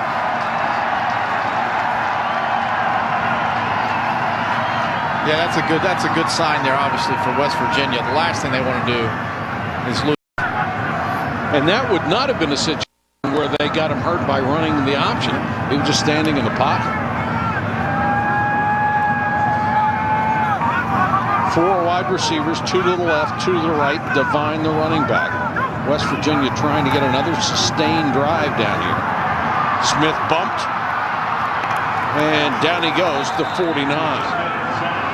Just waited a little bit too long that time. The protection can't hold up forever. Yeah, he was really looking for a deep ball down the field, and he's waiting for his receiver to get open. He's waiting. He has a little pump there, and you can't do that. You cannot hold the football that long. Silvestro gets the sack. Don Barclay, the left tackle, held him out quite a while. Alston is in there on 3rd and long, number 20 as the running back. Blitz coming. Smith over the middle. Will Johnson, the big tight end. The first time they have thrown to him all day. Last week, the only time they threw to him was a touchdown in the end zone. Well, he likes big plays. Now, Rutgers changes it up. On 3rd and long, instead of dropping 8, they decide to bring pressure, 5 or 6. But Geno Smith showing you that he's a quarterback, understands pressure, and finds his tight end, Will Johnson. What a play call. The first time you throw it to the tight end all day, you wait for that situation, and Johnson hits him for 38 yards, and we have a Rutgers player down, and it's the backup corner, Brandon Jones.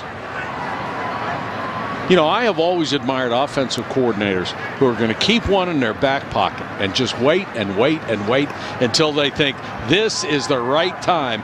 Well, that was the right time for that one. 38 yards, and it's got a first down just outside the 10. Back after this. This year has a new and improved lineup of bowl games. 6 Big East Bowls, including the Beef O'Brady's Bowl, the BBVA Compass and AutoZone Liberty Bowls, the New Era Pinstripe Bowl, the Meineke Car Care Bowl, the Champs Sports Bowl, and it all culminates with the BCS Bowl game. Be a part of the action. Go to BigEastBowlCentral.com to buy your tickets and to get more information. BigEastBowlCentral.com. It is ABC's Winter Wipeout. It's the same show with snow, with more spills, thrills, and lots of chills. Winter Wipeout premieres Thursday, January 6th on ABC. Still tending to Brandon Jones, who's down at the 25, and good news, he pops up. Watch the block, blindside. Just leveled. And you're talking about the coordinator having confidence in all this. How about Jeff Mullen with those plays, and he calls them, and then Geno Smith executing them? I mean, I just can't.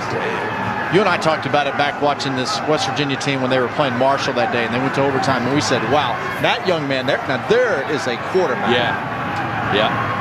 Ivan McCartney was the freshman wide receiver who threw the block. 1st and 10 from the 11. Smith changing the play.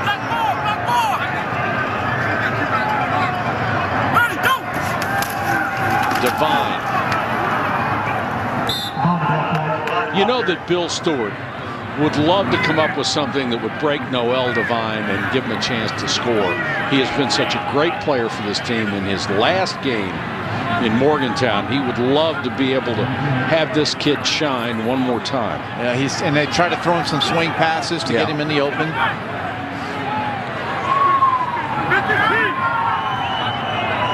Second and 9. 5 wideouts this time, and Smith, quarterback draw, still on his feet. And what is the ruling? Rutgers has the football. Taken away by Boharness. Smith fighting for the end zone. Boharness comes out with it. This will certainly be reviewed. But you know what? What a great effort by Rutgers. And what they're trying to do, they just don't give up. They don't quit the play. That ball's loose before it crosses. Play is under further review. That's a turnover. That particular shot right there, the ball had not crossed that plane. And Rutgers might have avoided 6.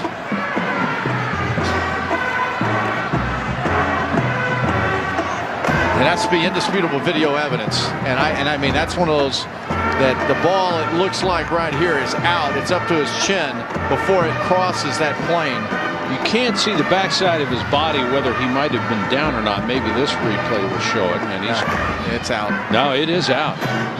And that's going to be the third fumble West Virginia has lost. They nearly lost a fourth, and all of them have been within 10 yards of the goal line.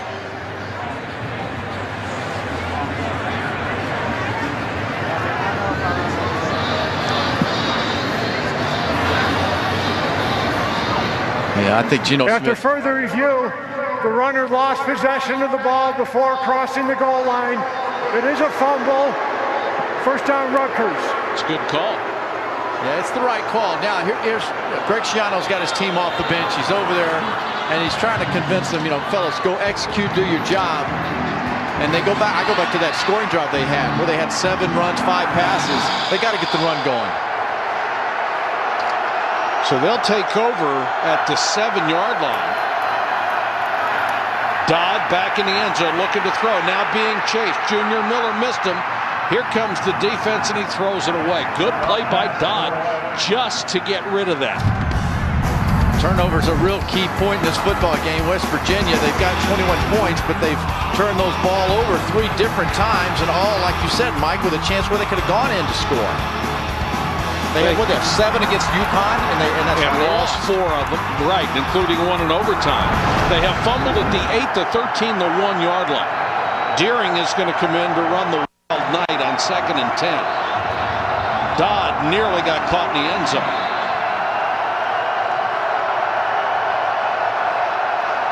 Deering fakes the handoff, goes straight ahead, and West Virginia snuffed that one out the last couple of times. Anthony Leonard, the middle linebacker, said, I've got the quarterback. But he goes straight ahead to get Deering. When you talk about this game and Rutgers offense, their scoring drive, they had 5 first downs on that drive. The other 3 drives, other 7 drives, only 3 first downs. Dodd comes back in on 3rd and long. They have only rushed for 45 yards in this game in 23 tries. West Virginia, one of the best run defenses in the country. Dodd will go to the shotgun. West Virginia shows blitz and backs out of it. Dodd in the end zone under pressure. They got him back at the 4. The 4th sack of the ball game. The 3rd by Julian Miller, the right defensive end.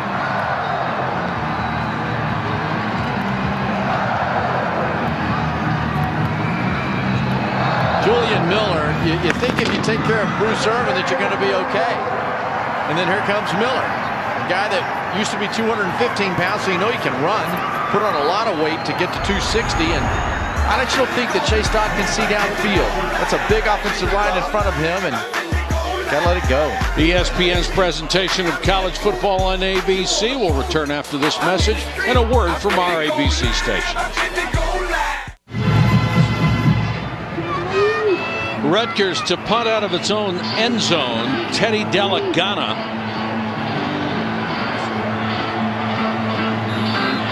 Standing near the end line. Jock Sanders waits back near midfield with J.D. Woods.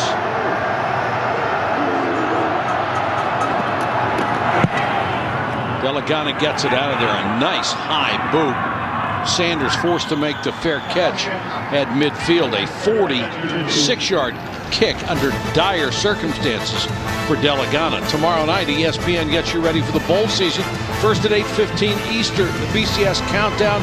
You can see the official unveiling of each BCS Bowl matchup. Then at 9, find out what bowl your team will play in, plus a breakdown of each matchup from our experts in the Bowl Selection Special. The BCS Countdown presented by Tostitos. The Bowl Selection Special on ESPN. Both tomorrow night. Big question, if Auburn loses, should they stick around to play for the national championship? If they lose, who jumps, CU or Stanford? Geno Smith, the quick out. That's only going to get a couple of yards. Well, let's take a look at those BCS standings since you brought it up. Brought to you by Vizio, and Auburn playing South Carolina in the SEC championship game. Oregon and Oregon State So any number of things could happen there. The only other top 10 team in action, Oklahoma, playing Nebraska in the Big 12 championship.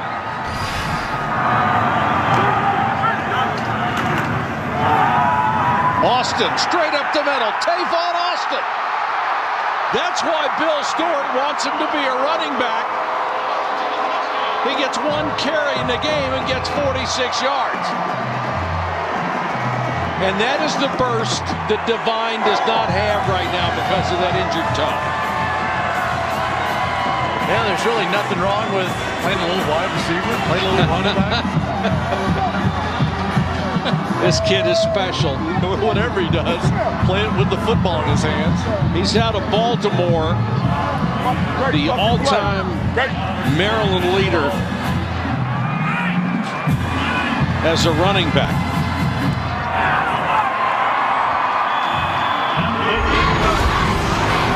So the Mountaineers extend their lead to 28-7, even though they have lost 3 fumbles inside the 15-yard today.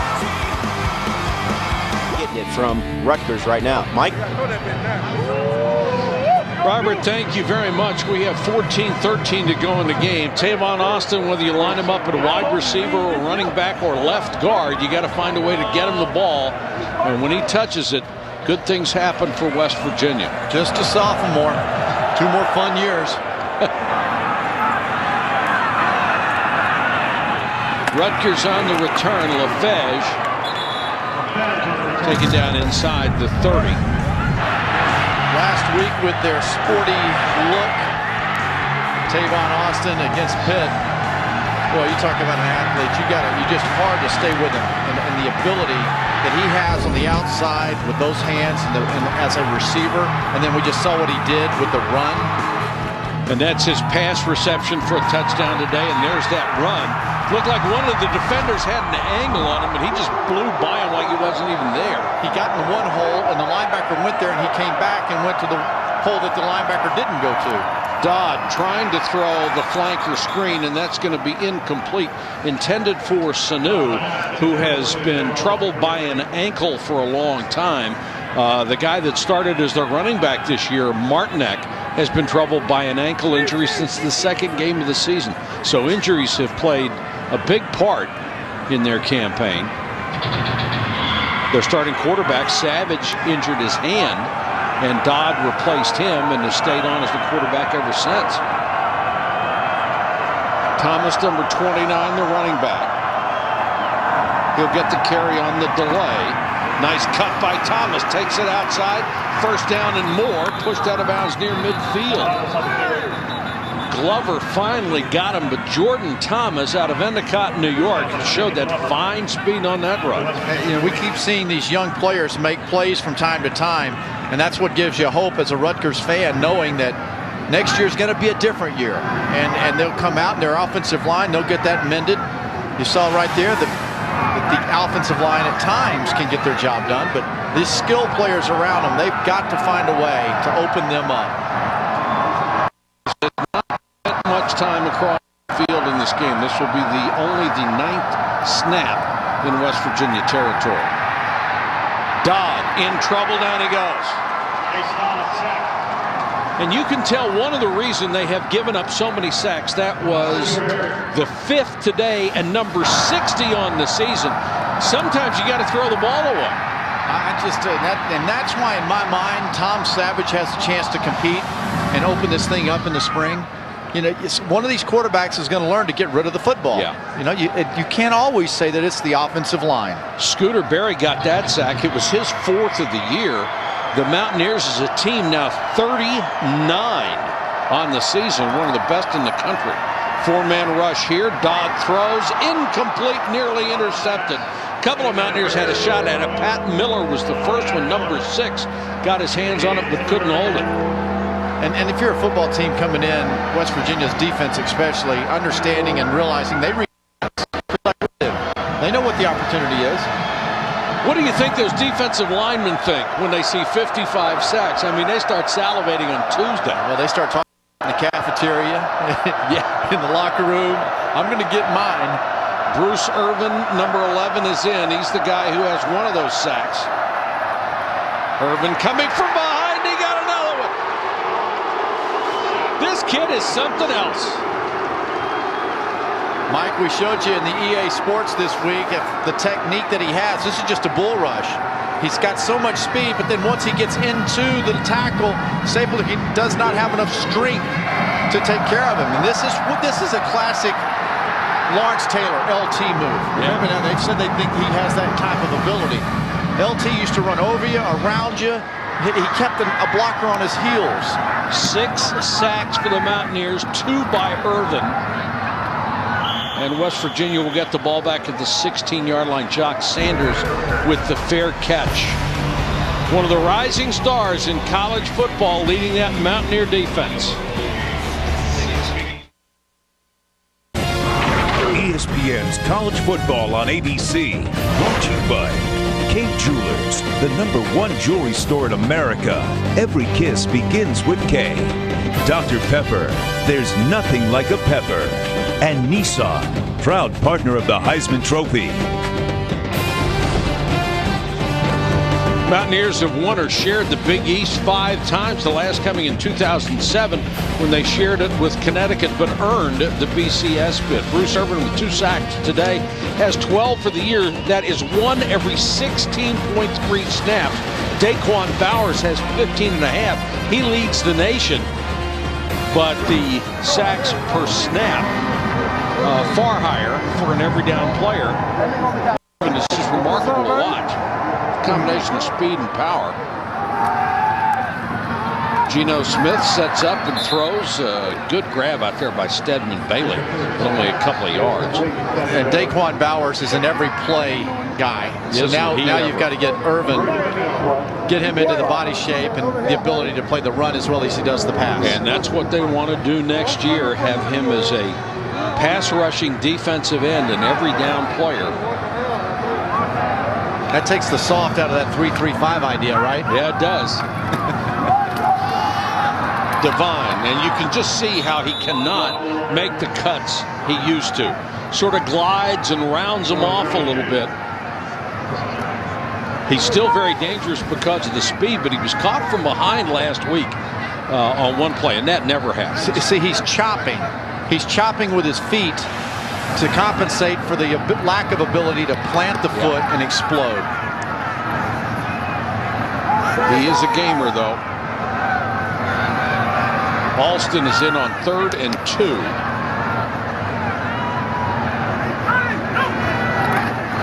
Rutgers shows blitz. They come with a run blitz, and it works. Alston taken down in the backfield. Nice play by Alex Silvestro as he diagnosed that one in advance. Senior having a nice final football game, Silvestro. You know, that's what sometimes we fail to remember. These are student athletes, right, Mike? They're out here and they're playing 3 or 4 years of college ball with their college student athletes. And guys who are going to play hard no matter what, even if they're down 28-7 on a 5-game losing streak. And they the kicker, this team that has been so good at blocking kicks this year. They blocked a field goal today. Foul, roughing the kicker, number 3 defense, 15-yard penalty, first down. Darrell Givens is the guilty party, but Pugnetti really went for a ride on this one. Yeah, you know what though, if you're going to try to go for it, they try to teach and they do a good job of the area that you try to take it off the punter's foot, the ball. Just if you're going to, it's high risk, high reward, right? Well, if you're going for it, it's just high risk for the punter. Yeah, it's never a reward. Not much. Offense gets to go back out there at my expense. A cast on your plant leg. So West Virginia gets it back at the 37 with 10:10 left, and Divine is back in there, playing his final game at home in his senior season. Swallowed up for maybe a 2-yard loss. Manny Abreu, who's had a really good game, makes the stop. Well, you can just tell the coaching staff right now, hoping against hope, that he could pop one. Yeah, they're hoping. They're trying. But the Big East if this continues, which it looks like it will, West Virginia is going to have at least a share. Puts a little excitement into that game. UConn down at USF tonight. Yes, it will. Everybody around here, of course, will be rooting for USF as Starks makes a nice catch and stretches out to get to the 45. It'll be third and about 2. Yeah, as we finish up here in this quarter here, we've talked in our meetings and seen a lot of football around the country this year and have our ideas for the surprise teams in each conference, coaches of the year in each conference. You have certainly seen more than most people have seen this year with your Thursday, Saturday schedule. My hat is off to you. Alston, second effort, got it to the 49, first down. Well, as the truck's listening to us up here. I thought, we did Ralph Friedgen. Look at the job that he did for the ACC. Miami, the surprise being that they fired Randy Shannon, that they're not in the mix for a chance to compete for a conference title. That was a disappointment. Iowa was a surprise in the Big Ten. I thought they had a lot more than they ended up with. Well, Texas may have been the biggest surprise anywhere. And Mike Sherman. How about Mike Sherman and the Aggies? Personal foul, number 7 offense, 15-yard penalty, first down. Al Devine at 5'8", 180 pounds, called for a personal foul as there was a lot of pushing and shoving after the play. But Mike Sherman was a guy that made the transition and went to a different quarterback in Tannehill, and his team took off. They're hot, playing extremely well, and they have a share of the Big 12 title after 3 losses when people thought they were done.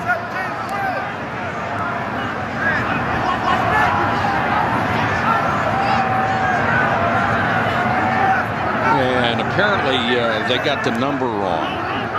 We're being told on the replays they're looking at in the truck, Noel Devine was not part of that mix.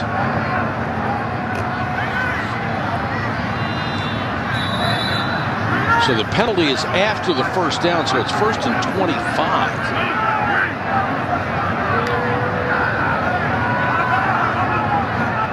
Smith goes to the shotgun. 8:40 to go in the game, clock running.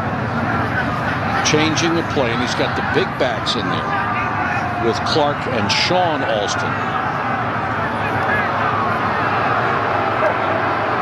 And now the officials are going to talk this over.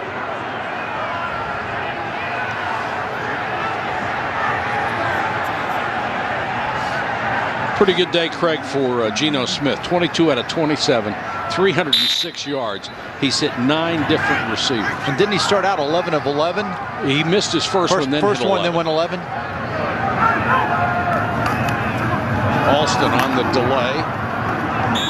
Back to the line of scrimmage and no more. Antonio Lowry makes the stop. Pretty good linebackers for this Rutgers team. They have been very, very active.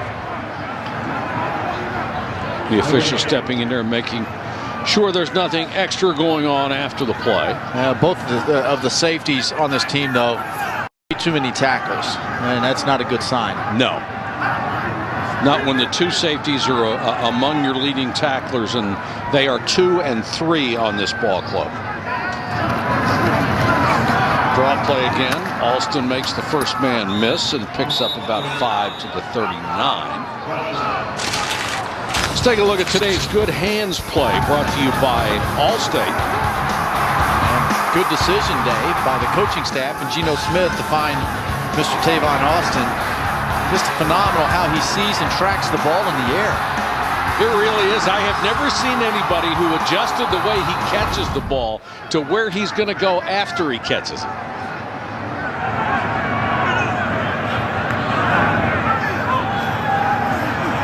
Third and long. And Smith throws long. Starks inside the 20 to the 15. A perfect throw by Geno Smith, and another 46 yards for the Mountaineers. Earlier in the season, Brad Starks had 4 catches for 100 yards against UNLV. So you knew early on that this guy had a bright young star future. And you see the tracking of the football like his teammate Austin does. And Geno Smith getting it out there, staying soft with it, leading it, throwing it to the opening. 352 yards for Geno Smith today. That is a career high. He has just gotten better and better all year long. Draw play, Alston nearly runs over to the umpire. He's down to the 7-yard line. Kasim Green, the safety, made the tackle. Nice day. Nice day. Great decision making. Has run just enough to force Rutgers to respect him. I like his decision making though. I do too. And his composure, don't you? I mean, yeah. He's just cool, calm, and collected.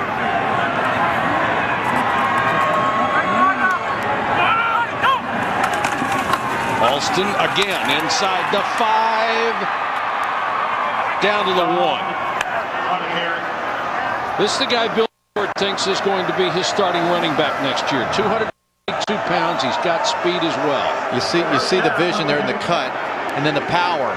After he got hit, he still got 3 more yards, and he took a blow low and high. This is just power. Two hands. Noel Devine checks in on 1st down and goal. You just know they want him to get a touchdown. Yeah.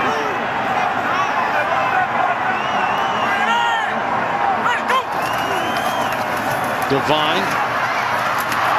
He'll lose a couple. Ball came loose. West Virginia has had fumbleitis today. They have lost 3, all inside the 13-yard line. Nearly lost a 4th. This would be the 4th.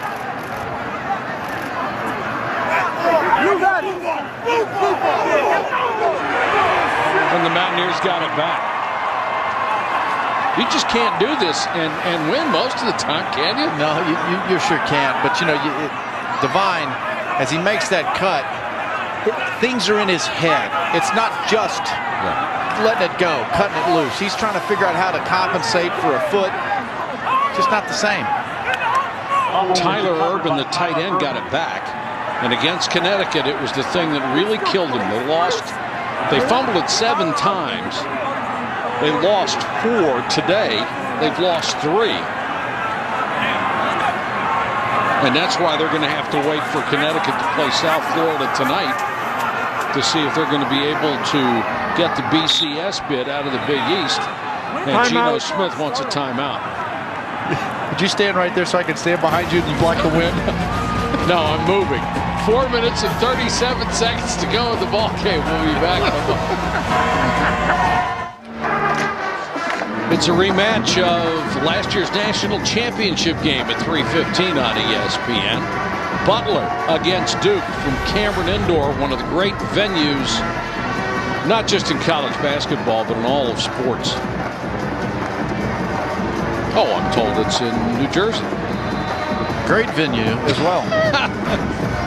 What, the whole state? All of New Jersey. Ryan Clark checks in as the running back. Cuts it outside. Touchdown.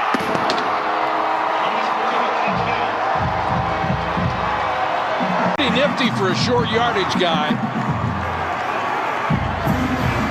His first career 3-touchdown game here in early December in Morgantown.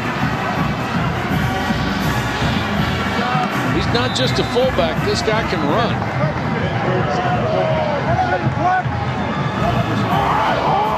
Bittencourt for the point after.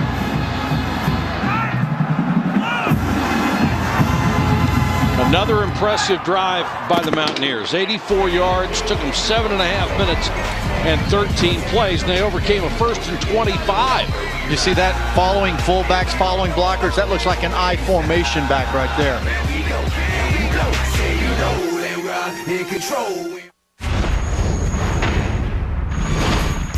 I'm a big guy. I like to eat, so I like to. This is one place called the Sandwich U. A lot of students are familiar with it, and I'm familiar with it. A building called the Mountain Lair, and that has a lot of different stores in it, or people just sit there just to study. Our downtown campus. There's a bowling alley downstairs. There's a lot of different recreational things to do in there. I'll hit that up every once in a while. I love it here. I'm glad to call myself a West Virginia. Chris Neal did our senior tour. Really nice guy. We met him yesterday. He said he always wanted to play for the Knicks, but there aren't too many 6'2", 301-pound point guards, so he is going to have to settle for nose tackle in the NFL. And one scout said not only is he going to be in the NFL, he will be starting in the NFL next year. He is that good. Rutgers to return the off out across the 40 to about the 43-yard line, and we check in with Robert Flores in New York. Robert. Mike, last Friday, West Virginia held Dion Lewis to 34 yards. Cincinnati not having the same luck. Lewis, 4th touchdown of the day. He's got 261 yards. Panthers lead 28-10. Coming up next right here on ABC. Number 2, Oregon, taking on Oregon State, the Civil War. 3rd straight year, Rose Bowl implications in this game, but of course the Ducks hoping for a trip to the BCS National Championship. Mike. Thanks very much. In West Virginia, hoping for a trip to the BCS. They've done their this afternoon. They have taken care of business against Rutgers, and now they're going to have to go home, get warm, and watch a ball game tonight with South Florida and UConn. If UConn wins, they get the BCS bid, and West Virginia and UConn would be co-Big East champions. I don't know, it was what, 3 or 4 weeks ago on a Thursday night, we had Pitt at UConn. UConn beat Pitt, and they kind of started their run towards this opportunity for them. They're just a sound team. They don't make mistakes, and they hang around to the 4th quarter. Randy Edsall's not afraid of making calls that'll keep a defense and a team on their heels. So, you know what? UConn, I think, is the favorite to win that game, in my opinion. But yet USF is playing well, and after beating Miami last week, should be full of confidence. That was a big one for him, yeah. DeAntoine Williams had that last carry, and now they'll be looking at a 3rd and about 3. Williams stays in as the running back behind Dodd. Dodd wants to throw. Pressure coming. He's been sacked a half a dozen times. Now he takes off, and he is not going to get the first down. Tonight, 3 BCS Bowl berths on the line on the ESPN family of networks at 7:45 on ESPN. Number 21 Florida State goes up against number 15 Virginia Tech. That's the Dr. Pepper ACC Championship. On ESPN2 at 8, Connecticut needing a win to clinch the Big East faces South Florida. And on ABC at 8, number 9 Oklahoma against number 13 Nebraska in the Dr. Pepper Big 12 Championship. Dr. Pepper Championship weekend on ESPN, ESPN2 and ABC Saturday. You don't think that's a huge game for Nebraska? They want to lead the Big 12 in a big way. They would do almost anything to win that game. All right, and the other side of that, isn't it a big game for Oklahoma? They'd love to send Nebraska off. Sure. With a nice little parting shot. And I think Oklahoma's good. They had all those young players that Bob Stoops talked about in the first of the season that have matured, and Landry Jones has brought them together. Yeah, they say even freshmen aren't freshmen at this time of the year.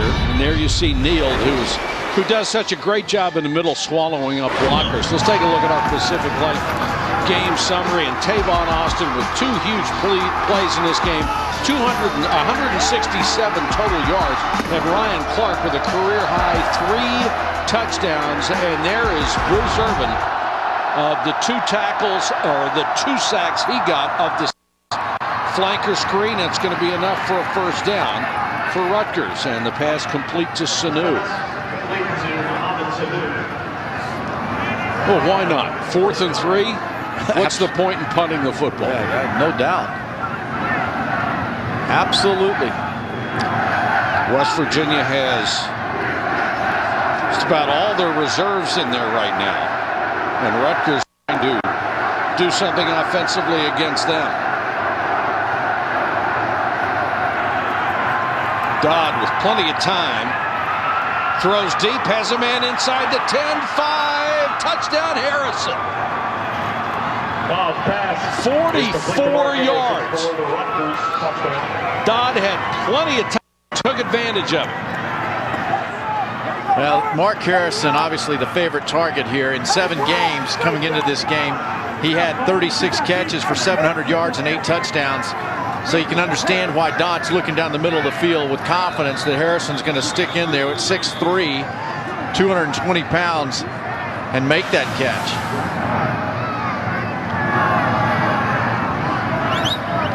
One of the Mountaineers shaken up, and it's Ian Smith, a backup defensive back.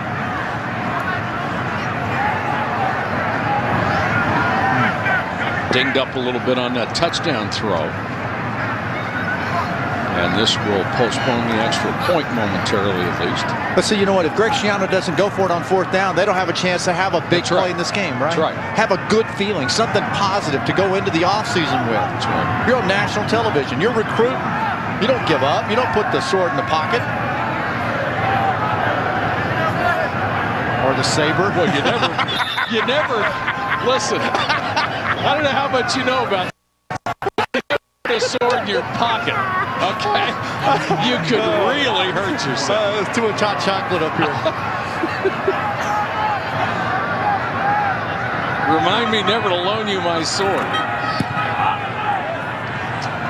San Santee for the point after, and it's 35-14. A lot of games. You need a good long rest is what you need. I was looking at my boards. There's some games with, I think this is my 28th game or something this year. And I was looking at my boards that we bring to all the games, and it was like, wow, I forgot I called that game. That was Oregon, Tennessee. Remember we did that? Yeah. That seemed like last season. That was a long time ago. Oh, my goodness. Tending to Smith.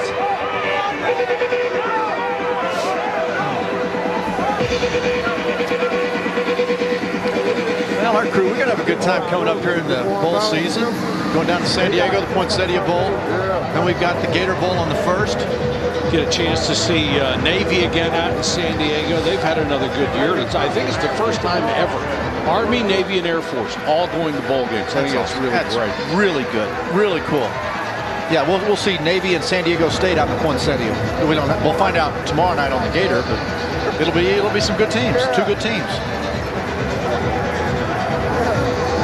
Big game for West Virginia, even with the 3 fumbles. The Mountaineers able to rack up 35 points. And they are anticipating the onside kick. Instead, it will go deep, and Devine driven all the way back to his 15. Takes it outside of the 25-yard line. What do you think is going to be the closest of the games that we have tonight? I mean, there's some really important stuff going on. If Nebraska's offense shows up, it'll be Taylor Martinez and those guys keeping it close. I think Oklahoma wins. South Carolina and Auburn is going to be a good ball game. That should be close. Only if Spurrier gives the football to Marcus Lattimore a lot of times. I mean, this is a game where South Carolina can compete as long as they're running the football. Auburn's good. I mean, if people want to talk about how bad, average on defense, Auburn, you don't win 12 games and go through their schedule without having some defense. But the guy you mentioned, Marcus Lattimore, if you have not seen this kid play, you ought to watch tonight because he is something else. Nice guy, too. A humble young man. Came in with high expectations, has lived up to them, and given Steve Spurrier a Cinderella season. Barry Brunetti gets a chance to run the offense, and the Mountaineers will try to run out the clock. We're under 2 minutes. So West Virginia has done its part. At the very least, they're going to be co-champions of the Big East. And Bill Stewart will go bowling again. How about Bill Stewart, though? You might have other people as nice as him. Nobody's nicer. And yesterday I get here, I have a journey from Tucson, Chicago, Pittsburgh, drive here to Morgantown. And what do you have waiting on me when I get here to the meeting? All sorts of goodies to eat. Tons of stuff. It was like the pepperoni. Pepperoni bread, chili dogs, all from Colasesanos in Fairmont, which is a legendary place. Just a nice guy. Great staff, as is Shano. All these guys, they work hard. They work really hard. These are the scenarios with Connecticut needing to win tonight at South Florida. If they win, they're in. West Virginia will watch and root for South Florida. Pitt, they're gone. They're winning the game at Cincinnati, which they need to do, and that is a final now, 28-10. But their chances were crushed last week when West Virginia beat them in the backyard brawl. So it comes down to one game. Connecticut at South Florida. That's tonight. Mountaineers will have to run one more play and do. And a big day for the West Virginia Mountaineers. Hits Dion Lewis today. 42 carries, 261 yards rushing.